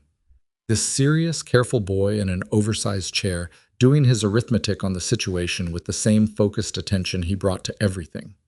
Almost, she said. Almost means yes, he said. She laughed. It was a short sound, surprised out of her, but it was real. She felt Caleb look at her when it happened. Almost means yes, she agreed. The 2 hours that followed were the strangest 2 hours of the entire journey. Not because anything happened, but because nothing did, and nothing happening was itself unprecedented. They stayed in Callum's office. Caleb sat near the window and watched the street. Noah explored the surveyor's bookcases with the methodical interest of a child who liked systems. Evelyn sat and did not think about anything specific, and occasionally became aware that she had been staring at the wall for 5 minutes. When Callum came back, he was carrying a piece of paper. He set it on the desk. She looked at it. It was a clerk's receipt, a formal document, court-headed, with a case number in the top right corner and a timestamp at the bottom. Dated today, noting the receipt of documentary evidence in a federal land fraud proceeding. Her name was on it. Victor Blackwood's name was on it. She picked it up. Her hands were not entirely steady. Case number, timestamp, and a copy filed with Hargrove directly, Callum said. He looked at 2 of the documents and told me to schedule a formal hearing for Monday. He paused. He also said, and I'm quoting him, "Tell the woman who carried these that she's done a very difficult thing. He's read Farnsworth's letter." She held the receipt and did not say anything for a moment. Caleb was watching her from the window. She folded the receipt carefully and put it in her coat pocket. Now we go to Crane, she said. They went to Crane's office through a back approach that Callum knew, through the building adjacent and up a shared stairwell, and arrived without going past the front of the building or the street that had been watched. Aldous Crane was a spare, precise man of about 60, with white hair and the kind of focused attention that expressed itself as absolute stillness. And when Evelyn walked through his office door, he stood up from his desk and said simply, "Mrs. Whitlock, you made it." "Almost," Noah said from behind her. Crane looked at the boy. Then he looked at Evelyn. Something in his expression shifted, not sentiment exactly, but recognition. The recognition of someone who had understood for 6 months what it had taken to get from there to here. "Sit down," he said. "Tell me everything." The meeting lasted 3 hours. She talked and Crane listened and made notes, and Callum sat in the corner and occasionally confirmed the procedural elements. And Caleb sat near the door and said very little, but was there, which she found herself depending on in a way she hadn't fully registered until she noticed herself glancing at him during the more difficult parts of the account, and finding that the glance settled something. She told Crane about the 11 transactions, about Harland Ridge Holdings, about Forster the accountant and the parallel records he'd kept, about Farnsworth's letter, about 2 years of running and the names of the people who had been hurt trying to help her. Crane wrote all of it down. At the end of it, he set his pen down and looked at the document case on his desk and then at her. "The hearing is Monday," he said. Blackwood's lawyers will appear. They will attempt to characterize the documents as falsified and your testimony as motivated by personal grievance from a failed marriage. I know, she said. Are you prepared for that? I've been preparing for it for 2 years, she said. Yes. He nodded. He picked up his pen again. I'll need you here Saturday morning to go through each document individually and establish your chain of custody for each one. That's the most important single thing we need to establish, that these documents have been in your possession continuously and have not been altered.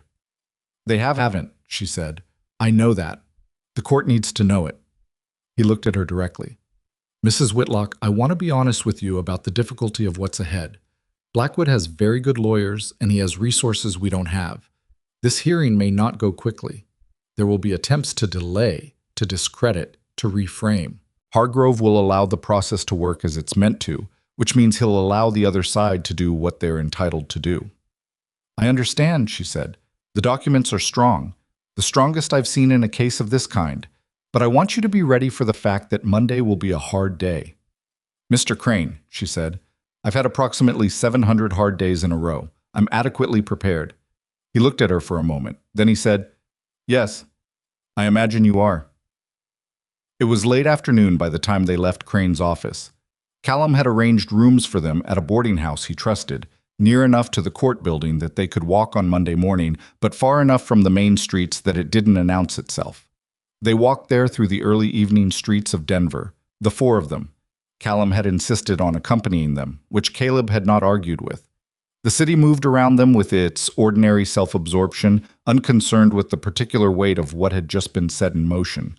Noah walked beside Caleb. He'd been doing this more, gravitating toward Caleb's side when they were moving, not holding his hand or anything like that, just placing himself in that proximity with the careful nonchalance of a child who didn't want to make a big thing of what he was doing. Caleb had noticed. He hadn't made a thing of it either. They were half a block from the boarding house when Callum stopped. On the opposite side of the street, leaning against a post in front of a hardware store, was a man, narrow in the shoulders, dark coat, patient eyes. He was not looking at them. He was looking at the street ahead in the way a man looked at something he wasn't looking at. Caleb had gone still beside her. She kept walking. Don't stop, she said, very quiet. I know, Callum said, equally quiet. They reached the boarding house door and went through it, and Callum closed it behind them and then leaned his back against it and let out a slow breath. That was him, he said. Yes, Caleb said. He knows you're here. He's known for a while, Caleb said. But the filing exists now. He's too late for what he came to do. Callum was quiet for a moment. He may not see it that way. No, Caleb said. He may not. Noah had sat down on the bottom step of the boarding house stairs and was unlacing his boot, which had been giving him trouble since the mountain, and he did it with the focused attention of a child managing a small practical problem, completely contained in the present moment. Evelyn watched him. She thought about the man across the street with the patient eyes, and what he would decide now that the thing he'd been sent to prevent had already happened, and what Blackwood would tell him when he reported it. She thought about Monday morning and a federal courtroom and 43 documents and an honest judge. She thought about the shape she'd allowed herself to see, briefly, in the Wheat Ridge boarding house, the thin glass thing, the after. And she thought about how it hadn't broken yet, that shape, despite everything. It was still there. Noah got his boot sorted, stood up, and looked at her. Are we safe here? He said. She looked at Caleb. He looked back at her with an expression that said the same thing she was thinking. Not yes, not exactly yes, not yet, but something in the neighborhood of it. Safer than we've been in a long time, she said. It wasn't a complete answer, but it was the most honest one she had, and her son, this serious, careful, too old for his years boy who had stopped complaining 8 months ago, looked at her and nodded once, the way he nodded when he'd decided to accept a thing, and went up the stairs. Outside, on the street they'd just come from, Silas Crow stood in the early evening light and looked at the closed door of the boarding house and did not move. He stood there for a long time. Then, very slowly, he turned and walked in the other direction, not fast, not slow. The particular pace of a man who was thinking about something carefully. Caleb watched him go through the window. He didn't know what Crow was thinking. He didn't know what Crow would do. He knew the filing existed, and he knew Monday was 3 days away, and he knew that some things, once put in motion, were harder to stop than they appeared. He turned away from the window. The boarding house was quiet around him. Somewhere upstairs he could hear Noah's footsteps, a child's particular rhythm, slightly uneven, moving down a hallway. He sat down. He was, he realized, very tired. Not the blankness he'd been running on for 3 years. Just ordinary tired, the kind that came from having actually done something. It felt different than he'd expected. The Saturday before the hearing, Evelyn sat in Crane's office for 6 hours. That was what it took. 6 hours of going through 43 documents one by one, establishing provenance, establishing chain of custody, explaining where each one had come from and how it had come to be in her possession and what it proved and how it connected to the others. Crane asked the questions and she answered them, and he wrote everything down in the precise, unhurried hand of a man who understood that the written record was the whole point. Noah sat in the corner with a book Callum had brought him, A Natural History of the Western Territories, with illustrations, and read it with the focused attention he brought to most things, occasionally looking up when the conversation between the adults had a particular quality of tension. He didn't interrupt. Caleb waited outside the office. She'd told him he didn't need to wait, and he'd said he'd wait anyway, and she hadn't argued, because the truth was that the knowledge of him being on the other side of the door was not nothing. At the end of the 6 hours, Crane set his pen down and looked at her. "You know this material completely," he said. "I've been living with it for 2 years," she said. "That will show." He straightened the papers in front of him. "Blackwood's lawyers are going to try to establish that you were a disgruntled wife seeking to damage your former husband's reputation. They're going to argue that you had access to his documents and motive to alter them. I know. They're going to ask about the state of your marriage, whether there was violence, whether Noah witnessed things he shouldn't have." He looked at her steadily. "They're going to make it uncomfortable." "They're going to try," she said. "It won't work." "Why not?" "Because the documents don't depend on the state of my marriage," she said. "Harland Ridge Holdings either exists as a shell company or it doesn't. The bank drafts either show that money moved through proxy accounts or they don't. The deeds either show fraudulent transfers or they don't." She held his eyes. Victor is very good at making the conversation about the person saying the uncomfortable thing rather than the uncomfortable thing itself. I've watched him do it my entire marriage. The difference now is that the documents don't have a character that can be attacked. Crane looked at her for a moment. "You should have been a lawyer," he said. "I should have been a lot of things," she said. "Let's make sure Monday works first." She slept badly that night. Not from fear exactly. Something more complicated than fear, the specific agitation of proximity, of being within 2 days of the thing she'd been moving toward for 2 years. She lay on her back in the dark and listened to Noah breathing from the next bed and ran through the documents in her head, all 43, in the order she and Crane had organized them, until the sequence was so solid in her mind that it felt like a physical structure. At some point before dawn, she heard movement in the hallway. She got up and opened the door. Caleb was sitting in the chair at the end of the hall, near the window. He had his elbows on his knees and he was looking at the floor, not sleeping. He looked up when her door opened. "You're not sleeping either," she said. "I don't sleep much in general," he said. She came out and sat on the floor against the wall across from him, which she realized was a strange thing to do and did anyway because it was 3 in the morning and the floor was there. He looked at her for a moment and then at the window. "Are you worried about Monday?" she said. "I'm worried about Crow," he said. "We haven't seen him since Friday evening. That bothers me more than seeing him did." Callum said he'd have the court building watched. "Callum has one man he trusts to do that," Caleb said. "Crow is good at not being seen when he doesn't want to be seen." She thought about this. If he was going to move against us directly, he would have done it before the filing existed. Probably. "Probably," she repeated. "I don't deal in certainties about men like Crow," he said. "I told you that." "You told me probably was better odds than we'd had anywhere else." "It is." He turned the statement over. "I just want it to be Monday night. I want us to be on the other side of it." She looked at him in the dark hallway. The set of his shoulders, the particular quality of his alertness at 3 in the morning, which was different from the daytime version, less guarded in some way that she thought he probably wasn't aware of. "What are you going to do?" she said. "After Monday." He was quiet. "You don't have an answer," she said. "I don't have a good one." He looked at the window. The cabin's still there. I could go back. Is that what you want? A pause that was long enough to be its own answer. I don't know what I want yet, he said. I've been not wanting things for 3 years. It takes a while to remember how the other thing works. She sat with that for a moment. Noah asked me something yesterday, she said, while you were out with Callum. He waited. He asked if there was still room for us on the mountain. She said it carefully, watching his face. He phrased it exactly like that. But there was still room. He looked at her then, really looked, the way he'd looked at her across the table in the saloon when she'd said something he was measuring for truth. She didn't look away.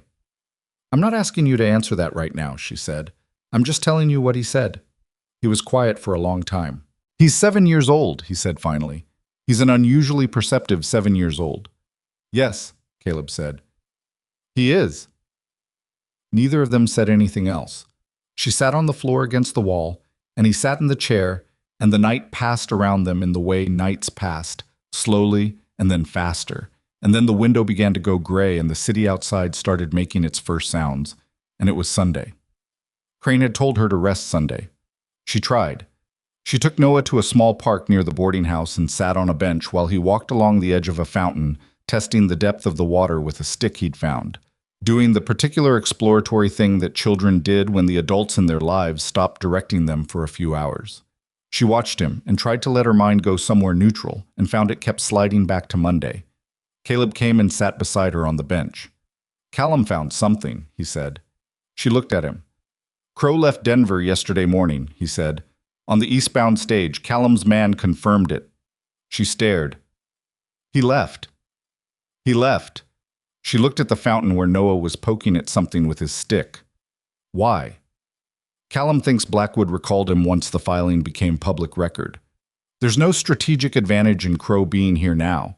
The filing exists, the hearing is scheduled, and anything Crow does in Denver in the next 48 hours creates a witness problem for Blackwood in front of a federal judge. He paused.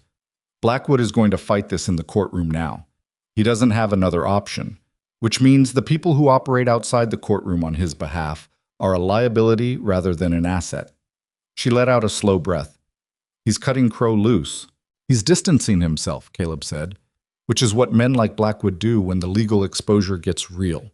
Everyone who did things for him becomes someone he never directed and barely knew. She looked at the street beyond the park. And Crow? What does Crow do?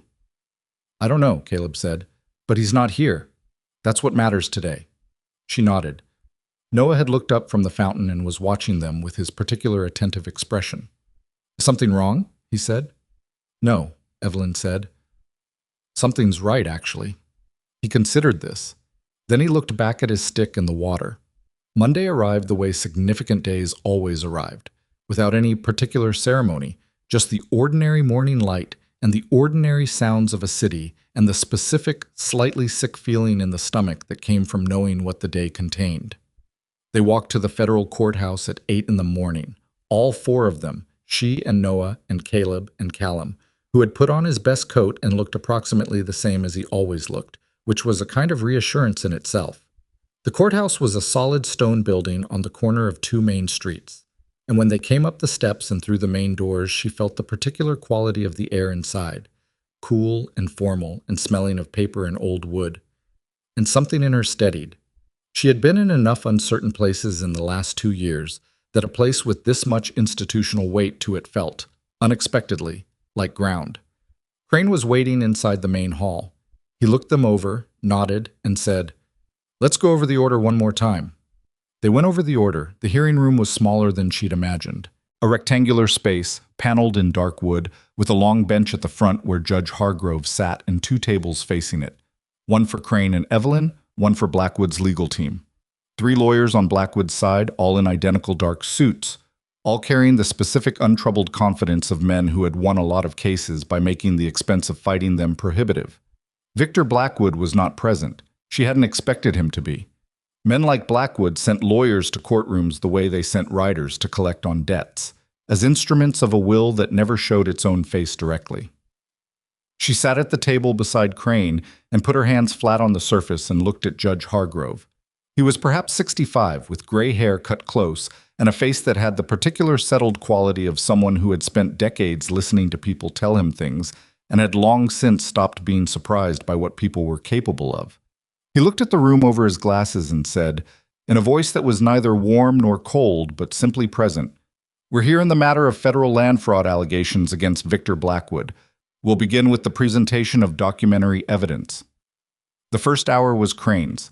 He walked through the documents methodically, in the order she and he had established Saturday, and she watched Hargrove's face as Crane laid it out. The shell company, the proxy accounts, the fraudulent transfers, the parallel records from Forster, the accountant, who had kept his own copies because he'd known he'd need them. Hargrove listened with complete attention and asked 3 questions, all of which were precise and demonstrated that he had already read everything Callum had submitted. The second hour was Blackwood's lawyers. They were good. She had been prepared for that, and they were still harder to sit through than she'd expected. The lead attorney, a tall man named Prescott, with a voice made for courtrooms, began by characterizing the documents as products of a vindictive former wife with access to private business records she had no right to possess. A woman who had abandoned her husband and then spent 2 years constructing a legal case as an act of personal revenge. Crane objected to the characterization. Hargrove noted the objection and told Prescott to confine himself to the documents. Prescott confined himself to the documents. He was no less effective doing so. He raised questions about the chain of custody, about Forster's credibility as a source, about the gap between what the documents showed and what they could be argued to prove without additional testimony from parties who were no longer available. She watched Hargrove as Prescott spoke. The judge's face gave nothing away, which was either good or bad. Then it was her turn. Crane led her through the testimony they'd prepared, following the same sequence as Saturday, and she answered every question with the same precision she'd applied to the 6 hours of preparation, not performing composure, just using it, the way she'd been using it for 2 years. The documents, the source of each one, the moment she'd first understood what they meant, the accountant Forster and his parallel records, and what he'd told her about why he'd kept them. Prescott cross-examined her for 40 minutes. He asked about her marriage. She answered. He asked about the night she'd left Pueblo. She answered. He asked whether she had taken the documents without her husband's knowledge or consent. She said yes, she had, because the documents proved crimes that her husband's knowledge or consent would have prevented from coming to light, and she had believed then, as she believed now, that a person who discovers evidence of serious harm to others has an obligation to act on it regardless of the personal cost. Prescott looked at her for a moment. "An admirable sentiment," he said, with a careful neutrality that was designed to sound like doubt. "It wasn't a sentiment," she said. "It was a decision." Hargrove asked her one question directly, outside of Crane's examination and Prescott's cross. He looked at her over his glasses and said, "Mrs. Whitlock, you have described a period of approximately 2 years during which you transported these documents across several territories while avoiding individuals you believe to be acting on your former husband's behalf. Is that accurate?" "Yes," she said. "During that period, what prevented you from simply destroying the documents and ceasing to be a target?" The room was very quiet. She looked at the judge. "The families," she said. "The 11 transactions in those documents represent families who lost their land and had no legal recourse. Destroying the evidence would have protected me. It would not have done anything for them." Hargrove looked at her for a moment. Then he wrote something down and said nothing further. The afternoon session brought the things she hadn't planned for. At 2 o'clock, there was a disruption in the hallway outside the hearing room. She heard it before the door opened. Voices, an argument, the sound of Callum's voice raised in a way she hadn't heard it before. Then the door opened and a court officer came in and handed Hargrove a note. Hargrove read it. He looked up. "There is a witness requesting to testify," he said. "He has presented himself voluntarily and states that he has material evidence relevant to these proceedings." He looked at the note again. "His name is Silas Crow." The silence in the room was the kind that had a texture to it. Evelyn turned and looked at Caleb, who was sitting in the gallery. His face was very still.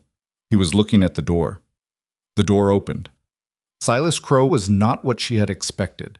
She had built him in her imagination over 2 years into something larger than he was. The narrow-shouldered man from across the street, the patient eyes, the particular quality of stillness that she'd felt more than seen on the mountain. In person, In daylight, in a courtroom, he was just a man. Middle-aged, trail-worn, with the face of someone who had spent a long time doing things he hadn't entirely reconciled with and had recently decided to stop. He sat in the witness chair and looked at Hargrove. "I worked for Victor Blackwood for 4 years," he said. "I want to tell you what I know." Prescott was on his feet immediately. Hargrove silenced him with one hand and told Crow to continue. What Crow said took 25 minutes.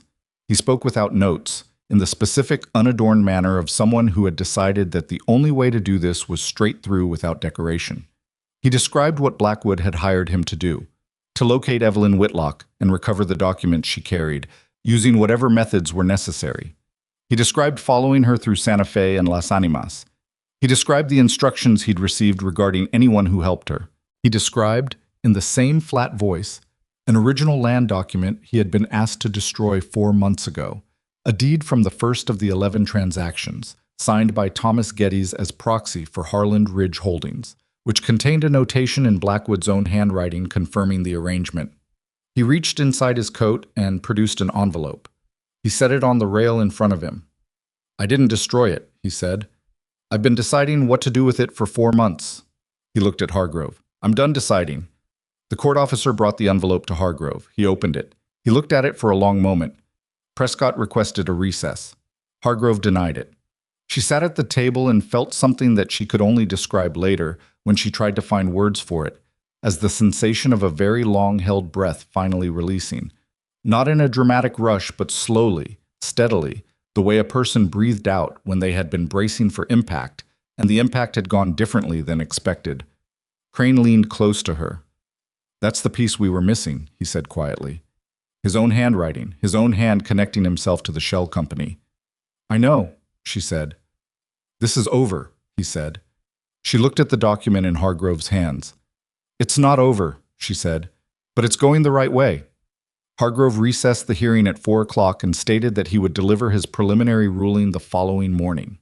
He looked at Prescott when he said this, and Prescott's face had the look of a man who was already calculating what a loss was going to cost him professionally. She walked out of this courthouse into the late afternoon and stood on the steps and breathed the air and looked at the street below and the buildings and the ordinary traffic of an ordinary Denver afternoon, which had no idea what had just happened inside the stone building behind her. Noah was at the bottom of the steps with Callum. When he saw her come out, he looked at her face and read something in it and said, "It went okay?" "It went okay," she said. He nodded with the solemnity of someone confirming a calculation. Then he said, "I'm hungry." She laughed. The same surprised sound as before, real, pulled out of her by the specific relief of the ordinary. "Then let's eat," she said. Caleb came down the steps behind her and they walked to a restaurant 3 blocks from the courthouse. The 4 of them plus Crane, who had never in his professional life been to a celebratory dinner before a verdict was officially delivered, and clearly felt slightly uncertain about the precedent, but came anyway. They sat at a large table and ordered real food, actual cooked meals, not salt pork and hardtack, not leftover biscuits in a frontier saloon. And Noah ate with the focused appetite of a child who had spent a week eating whatever was available and was now confronted with a menu. Callum ordered the most expensive thing and didn't comment on it. Crane drank 1 glass of wine and then stopped because he said he needed a clear head for the morning. Evelyn sat between Noah and Caleb and ate and felt the weight of the week in her body. The mountains, the off-trail timber, the gully, and the creek crossing and the cold nights, felt it as a kind of wholeness, the specific completeness of something that had been endured rather than avoided. She thought about what she'd told Crane, that she hadn't destroyed the documents because of the families. It was true, and it was also not the whole truth. The whole truth was that she had continued because stopping would have meant accepting that the world was simply arranged in favor of men like Victor Blackwood, and that there was nothing to be done about it, and she had never been able to make herself believe that. Not all the way.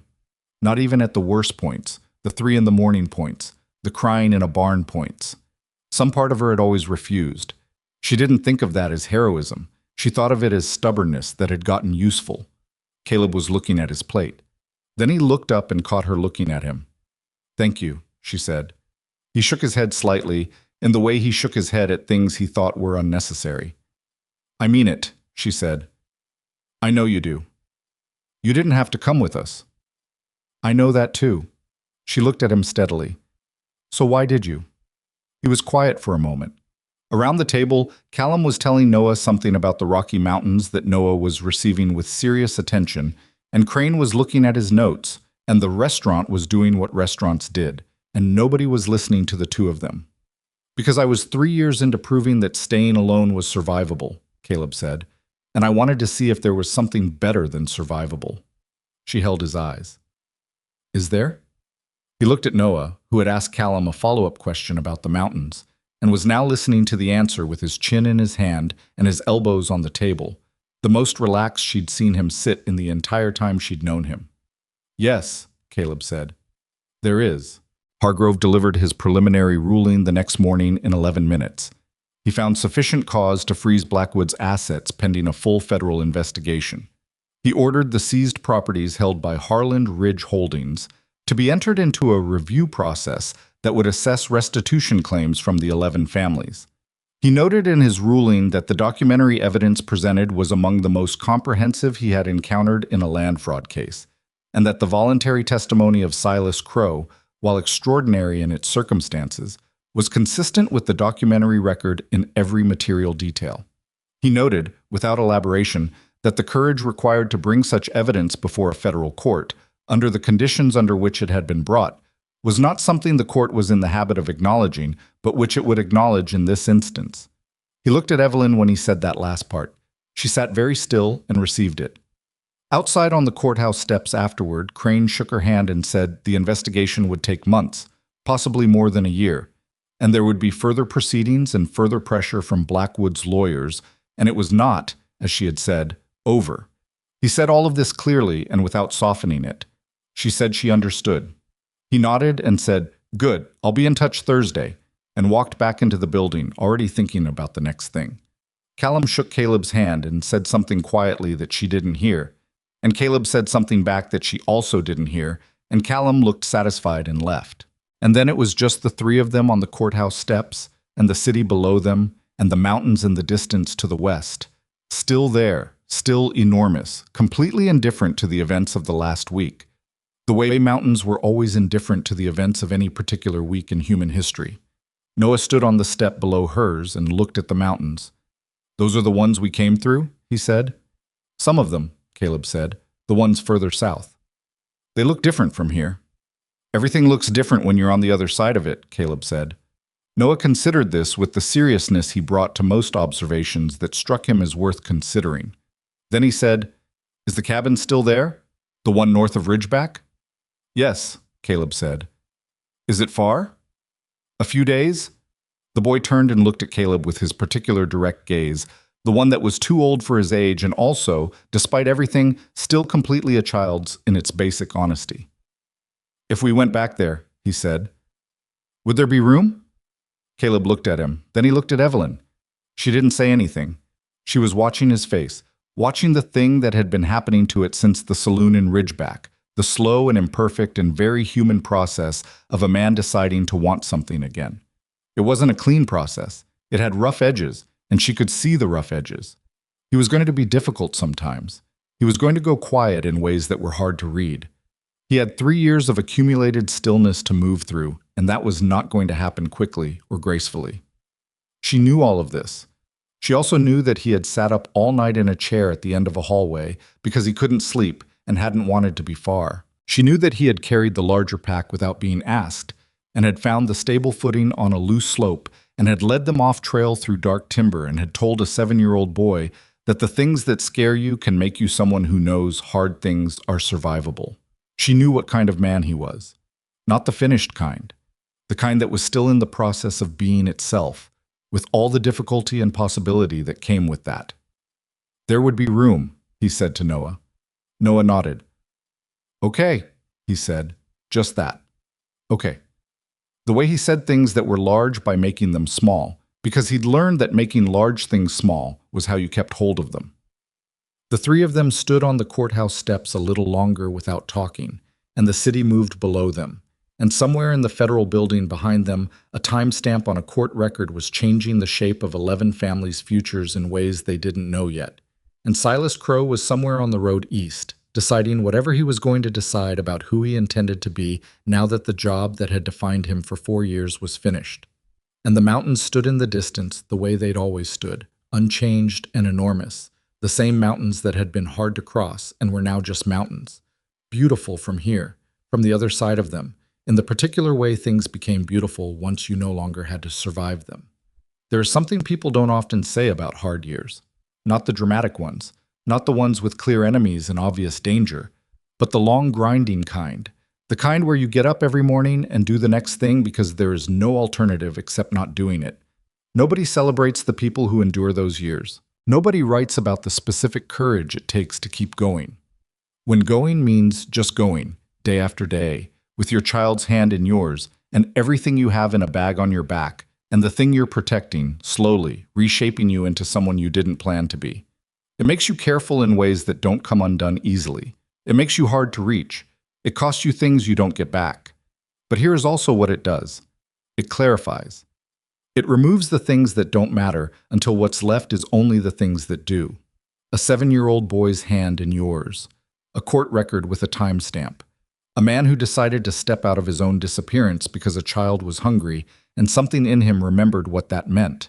The world is arranged, in many of its corners, in favor of men like Victor Blackwood. That is not something worth arguing, but it is also not the whole story. Paper can outlast power.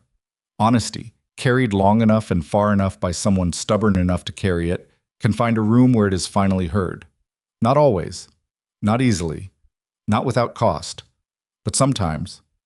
And sometimes is not nothing. Sometimes is exactly what you go back to on the mornings when it's hard to move. Sometimes is the shape of something made of thin glass that you hold carefully and don't put down. Evelyn Whitlock walked down the courthouse steps into the ordinary street. Noah walked beside her. Caleb walked on the other side of the boy. She did not know exactly what came after. She still didn't have the complete picture. There was more legal process ahead, more proceedings, more of Prescott and men like Prescott doing what they were paid to do. There was the work of building something real in a place that was actually hers, the ordinary, difficult work of that, which was harder in many ways than running. She knew all of this. She went into the street anyway. Some things you walk toward, not because you're certain they'll hold, but because you've decided they're worth the risk of finding out. A home, a future, the slow, imperfect human business of letting someone in. She had been afraid for 2 years. She was still afraid, in the particular way a person was afraid of things that mattered rather than things that threatened. She decided that was close enough to courage to work with. Behind them, the mountains waited in the autumn light, patient and enormous and entirely themselves. And ahead, Denver opened up into everything it was, loud and imperfect and full of people going about the business of their lives, which was the most ordinary and inexhaustible thing in the world, and which she was, at last, ready to join.